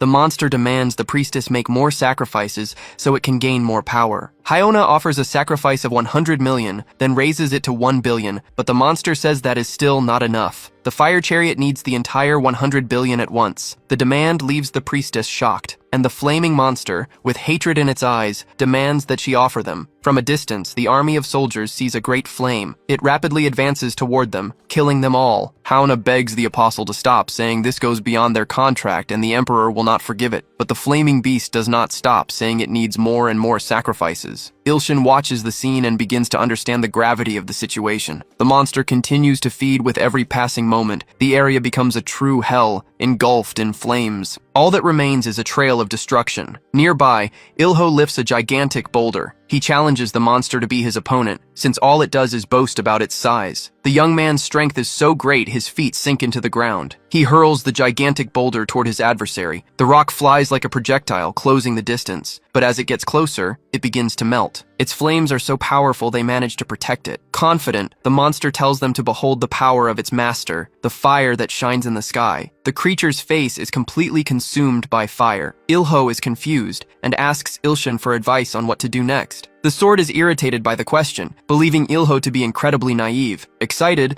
the protagonist asks if his weapon has a good plan, and the sword says a head that uses such insignificant flames must be cut off. As expected, the ideas that come from the sword are anything but normal. The area is already starting to look like the inside of a volcano, but the weapon insists, saying there is nothing in this world it cannot cut. Ilshin thinks it might sound insane, but right now there is nothing else he can do. So, gathering his courage and determination, he thinks he has to try. He readies the sword, raising it with both hands. He uses his sharing ability, activating the sword demon, the divine sword of the celestial demon. The fire chariot is shocked to see the young man approaching. The young man is already near the fire and keeps advancing, but the monster does not seem intimidated and asks if that is all the boy has. Ilshin thinks that even if the celestial sword repaired his weapon, it must have a limit, and that he should have thought more about this when he learned the delivery was free. The enemy, meanwhile, is extremely confident and optimistic. Suddenly, the confident smile disappears from the creature's flaming face. It transforms into an expression of suffering as the creature screams for its body. A violent explosion then erupts. The sword says the opponent has been cut. Ilshin thinks the sword is being pretentious, since he was the one wielding it. This time, the young man does not pass out, unlike when he fought Gustav and failed to stay conscious. And then the protagonist begins to receive some messages. The divine abundance seems to look at the burning sky, its eyes filled with concern. And the soundless nightmare says it is too early to be complacent. The young man then looks up, worried. His eye widens at what he sees. The apostle of the fire that shines in the sky originated from an ancient battle between two brother-son gods. Ilshin managed to cut the enemy, but that only served to break the seal. The celestial sword says the young man should give up, as the enemy has the power of a greater god. In any case, the young man is doomed, for his divine power has run dry, but Ilshin believes there is still a way out, and he knows he cannot give up. The battlefield looks like the scene of a catastrophic fire. The apostle begins to scream that he will burn the entire world down along with the boy. Ilshin then remembers that someone else must think as he does, that giving up is not an option. It is Ilho, who the protagonist now sees as a real escape from this disaster. But the warrior is also terrified, thinking that the enemy is truly powerful. The hero yells at Ilho not to be a coward and to offer a sacrifice at once. The boy's eyes seem to ignite at the command. Then the small fighter grabs the tail of the enemy that ate him. He begins to spin it non-stop with surprising speed and offers the beast as a sacrifice to his god. Ilshin grows excited, realizing just how incredible this offering will be. The apostle, meanwhile, believes that whatever they do now is useless. The tiger-headed monster is thrown with great force. The protagonist begins to absorb it with his index finger. Soon, nothing remains of the beast that was thrown. An energy cloud forms, similar to a black hole. Ilho's offering is truly a powerful sacrifice, equivalent to 2 S ranks. With this, the low-level demon mission is now complete, and so, he is promoted to a low-level evil god, and immediately after, he cracks a confident smile. He feels the divine power of a low-level god coursing through his veins. Excited, Ilho raises his arms and asks everyone to hail Lord Yu Ilshin. Auntie begins to pray even harder to help her god. The young man is thrilled to see that his subjects truly see him as a god. The apostle says that further fighting is useless, and that if he must, he will burn him along with his world. But the young man raises his middle finger in defiance and orders the enemy to shut up. He says it is already hot enough here, so the apostle should just get lost. Ilshin's blow lands squarely on his opponent's chin. He feels the impact, but says that tricks like that will not work. The protagonist realizes the enemy is incredibly strong, and this becomes clearer with every passing moment. He thinks it might be because of the 100 billion sacrifices he received. Even after being promoted to a low-level god, he still feels he is no match for him. The apostle begins to advance, warning that such an attack will not make him retreat. As the monster approaches, the temperature rises and the fortress begins to melt. Ilshin, in turn, begins to think that the heavenly demon's realm will not work this time. He thinks he has no choice but to resort to the treasure of the heavenly sword. But the sword itself orders the boy to stop, as there is nothing in the treasure that can cut through the flames. Desperate, the hero does not know what to do next. But then he notices a dark blue blur falling from the sky. The sword is also shocked to see this. Far away, a large building stands as night begins to fall. There are several empty boxes and a cell phone on a bed. The sword demon appears to be training with intense focus. Already looking exhausted, the young man seems to have reached a conclusion. He has finally grasped the depth of the second form, and all the energy he gained through hard training is sent directly to his god. The time has finally come to release the second form of the heavenly demon's divine sword. Thanks to this, the heavenly sword finally remembers who it is. Its single, sinister eye widens in that instant, and suddenly, the weapon takes the form of an old man with long white hair. And with a firm voice, the old man begins to explain who he is. The honorable heavenly demon, who emanates an aura of pure power. Ilshin is confused upon hearing his sword's true identity, and he begins to see a glimpse of the heavenly demon's history. The man is gravely wounded and holds his weapon tightly. His eyes are welling with tears, and his face is covered in wounds. The wounded man watches a girl lying fallen before him. The heavenly demon killed his own daughter, who became a follower of the god of destruction. He also killed 1 million of her followers, and then took his own life, a true tragedy. As his memories return, the heavenly demon begins to suffer from the loss. An observation notification appears, stating he has been searching for someone to avenge him for thousands of years. He lost his memories in a fraudulent incident, but they returned thanks to the sword demon. The heavenly sword, which cuts through all things, tried to trick the heavenly demon into becoming its follower. But when faced with him, something unexpected happened. The heavenly demon refused, saying he hates fraud. That is why the heavenly sword erased the heavenly demon's memories and sealed him inside one of its swords, forcing him to work for free. Ilshin grows angry, seeing that the heavenly sword acted as a fraud. The The spirit comments that the sword demon is responsible for his memories returning, so he can be considered a good follower. Clenching his fist, the man asks a pointed question. He asks if the young god thinks he can make his vengeance a reality. With conviction, the protagonist says he will make him taste his blade. This excites the spirit, and he begins to roar with laughter. Extending a hand to the young man, he says Ilshin can use his power and deserves to be his master. His form then begins to change, returning to that of a sword. Ilshin raises a finger and begins to prepare another power. Now, our protagonist gains the heavenly demon as a new follower. The Apostle of Fire is caught off guard by the attack. With this, the promotion quest to low-rank benevolent god also progresses, and after much effort it is finally completed. As a result, Yu Ilshin is also promoted to low-rank benevolent god. The awakening of the demonic sword is the final piece of the puzzle needed to complete the miracle. Now, the young man's eyes shine with confidence, but the apostle begins to scream, asking if the young man thinks he is a match just because he gained a few more powers. To counter Ilshin's attack, the monster unleashes a blast of fire. A thrilling clash between two powerful attacks begins. The sword advises that to extinguish a fire, he must start an even greater one. As he adjusts his grip on the sword, the hero begins to move, and the heavenly demon says, this is his interpretation of the great flaming hell, one of the 8 worst great hells. The Apostle of Fire presses his attack, saying that resistance is futile. The two powers are about to collide, and when they do, they cause a massive explosion. The monster is shocked to see the hero is able to cut through its flames. Ilshin repeats his order for the apostle to get out, since it is already hot as hell. The result of the last clash is a wound on the flaming monster, but the apostle believes a wound like this will be healed quickly by his master's power. But the blue flame continues to burn the monster's face, and it begins to despair. The sky turns purple and blue as the flames consume everything. Ilshin holds the sword firmly, observing the situation. He realizes things turned out better than he imagined. The sky turns blue again, and there is no sign of the apostle. The hero is thrilled to have protected Antria. With this,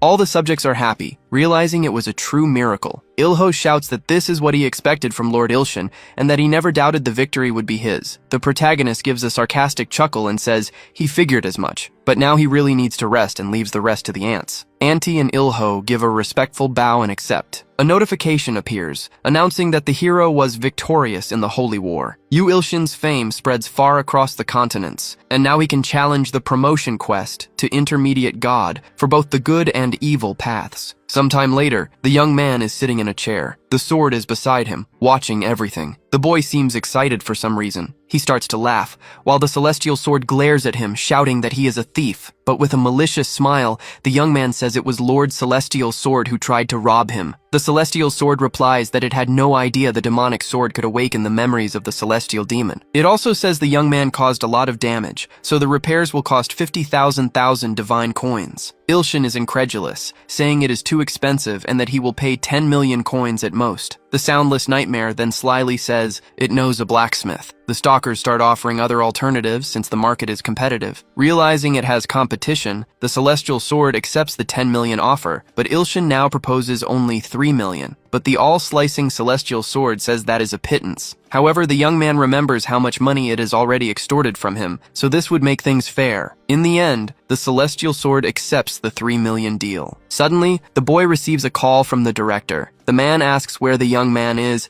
and tells him to come to the Hunter Association quickly, because hundreds of Gustav the crocodile's eggs have been found. A while later, they are at the Hunter Association. An advertisement featuring the famous Sungmina is at the entrance. Ilshin notices this and is surprised. The two young men mentally agree that the girl is indeed very beautiful, but something catches their attention right after. The young woman is there in the flesh, right in front of them. She is accompanied by the director and Sung Miri. The protagonist greets everyone politely, but the director is in a hurry to get inside and look at the crocodile eggs. Since the sword demon is not affiliated with the Hunter Association, he has to wait outside. Obediently, the young man agrees to wait quietly. Apparently, every S-rank hunter in Korea has gathered here to see the eggs. Baek Yu-hyun recognizes Ilshin and waves from a distance. He asks the young man to sit near him, and for Mina to sit at his side. But the young woman grabs Ilshin's arm and says she wants to stay by the professor's side. An older gentleman asks everyone to take their seats. It is Chairman Lee Ji-tae, who announces that Gustav's eggs will be brought out shortly. Sung Mina gets excited, imagining the eggs must be delicious. Ilshin is caught in the crossfire between the redhead and his probable ex-girlfriend. Then, suddenly, something catches the boy's attention. A blonde woman is sitting nearby wearing a penguin mask. Other than the mask, there is nothing particularly strange about the woman's clothes or posture, and even though he tries, the hero cannot assess who the woman is. This leaves the young man deeply concerned, wondering who she could be. Then, at a certain point, Mina spots an egg and becomes happy. A cart begins to approach, carrying the object. It is a gigantic egg, with several shining stones embedded in its shell. The chairman presents the egg of the SS rank monster, Gustav, to everyone present. Of the 100 eggs discovered in Africa, this is the only one that has not yet hatched. The other 99 eggs that hatched are still being tracked down. Ilshin remembers nearly dying the last time he faced the monster,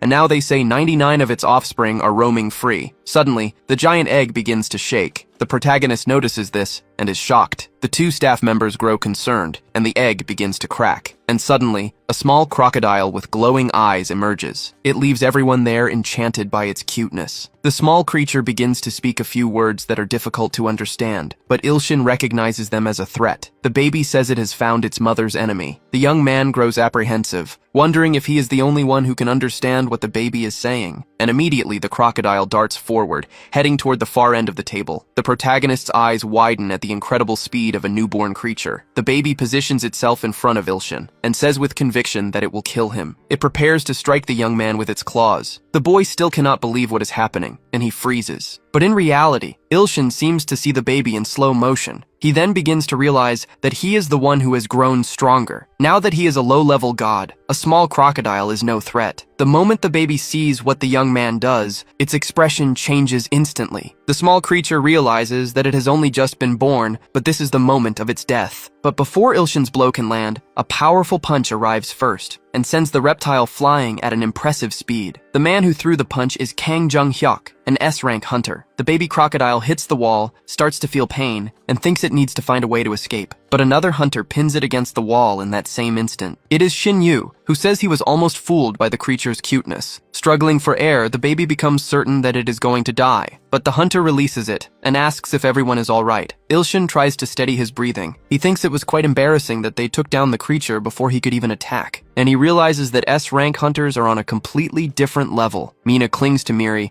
and starts screaming that the crocodile is terrifying. The director and Yoo Hyun are annoyed by the creature's audacity, but our protagonist remains silent, simply observing the crocodile's behavior. The small creature now starts to tremble all over. It prays that if there is a god anywhere, he please save it now. Someone with a firm voice approaches and asks if the animal is still alive, preparing a heavy stomp to end its life. The young man's foot is about to touch the reptile's head, when an older man stops him saying, "Excuse me." He is Go Sa-duke, an S-rank hunter, captain of the Fire Temple Guild, and also known as the One-Man Army. Kang Jung asks why the old man is interfering. Duke replies that he cannot allow the creature to be damaged any further, as he intends to take it for study. The blonde man explains that he must kill the crocodile with his own hands, or he will not be satisfied. With a sarcastic chuckle, the old man asks why young people these days are so rude. The entire place then begins to shake, as if in an earthquake. The old man begins to gather his energy, saying that perhaps Kang Jung will learn some respect after a good beating. The sword demon begins to feel the tremor, as does everyone else inside the room. The director realizes the man is about to summon a spirit soldier inside the room and orders him to stop at once. But Kang Jung also has a trick up his sleeve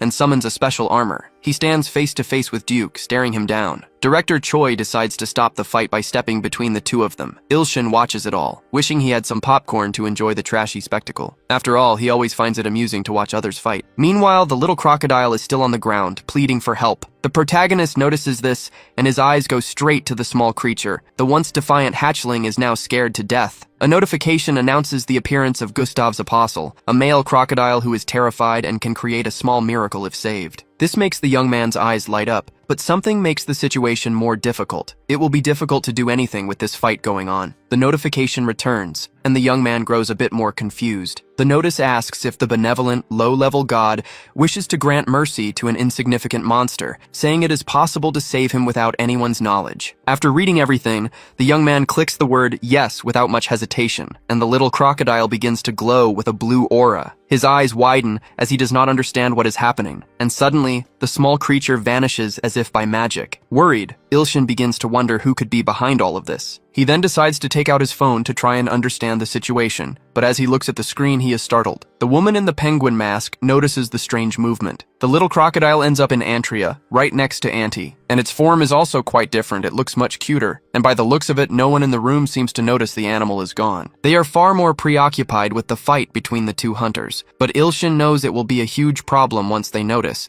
so he thinks of a plan B. But at that exact moment, the woman in the penguin mask appears behind him. The protagonist tries to back away from her and asks if she saw anything. The woman shakes her head no, but then she notices the crocodile is missing. Ilshin then asks her to wait a moment and that they should talk about it. The penguin woman raises her arm, and the young man thinks it is all over. She notices, and with a calm voice, he tries to talk to the penguin woman. But in reality, the woman is just greeting him. And right after, she turns her back and walks away as if nothing happened, and she noticed nothing at all. Suddenly, an explosion at the location startles everyone. A young man emerges from the middle of the explosion, jumping onto the table. It is the sword demon, who is worried about his god. This is very convenient for the protagonist, who thinks he can use him to get out of there. But one of the hunters seems to recognize the young man's faithful follower. He asks if he is Kang Guillaume, but the long-haired man says he is not. Shinyu tells the young man not to lie and introduces himself as his only friend. Ilshin is curious, wondering if those two know each other, but he decides to focus on what is most important. In an angry voice, he calls out the sword demon's name. Scolding the young man, he asks how he dares cause a commotion in a place like this. He drags him out of the area,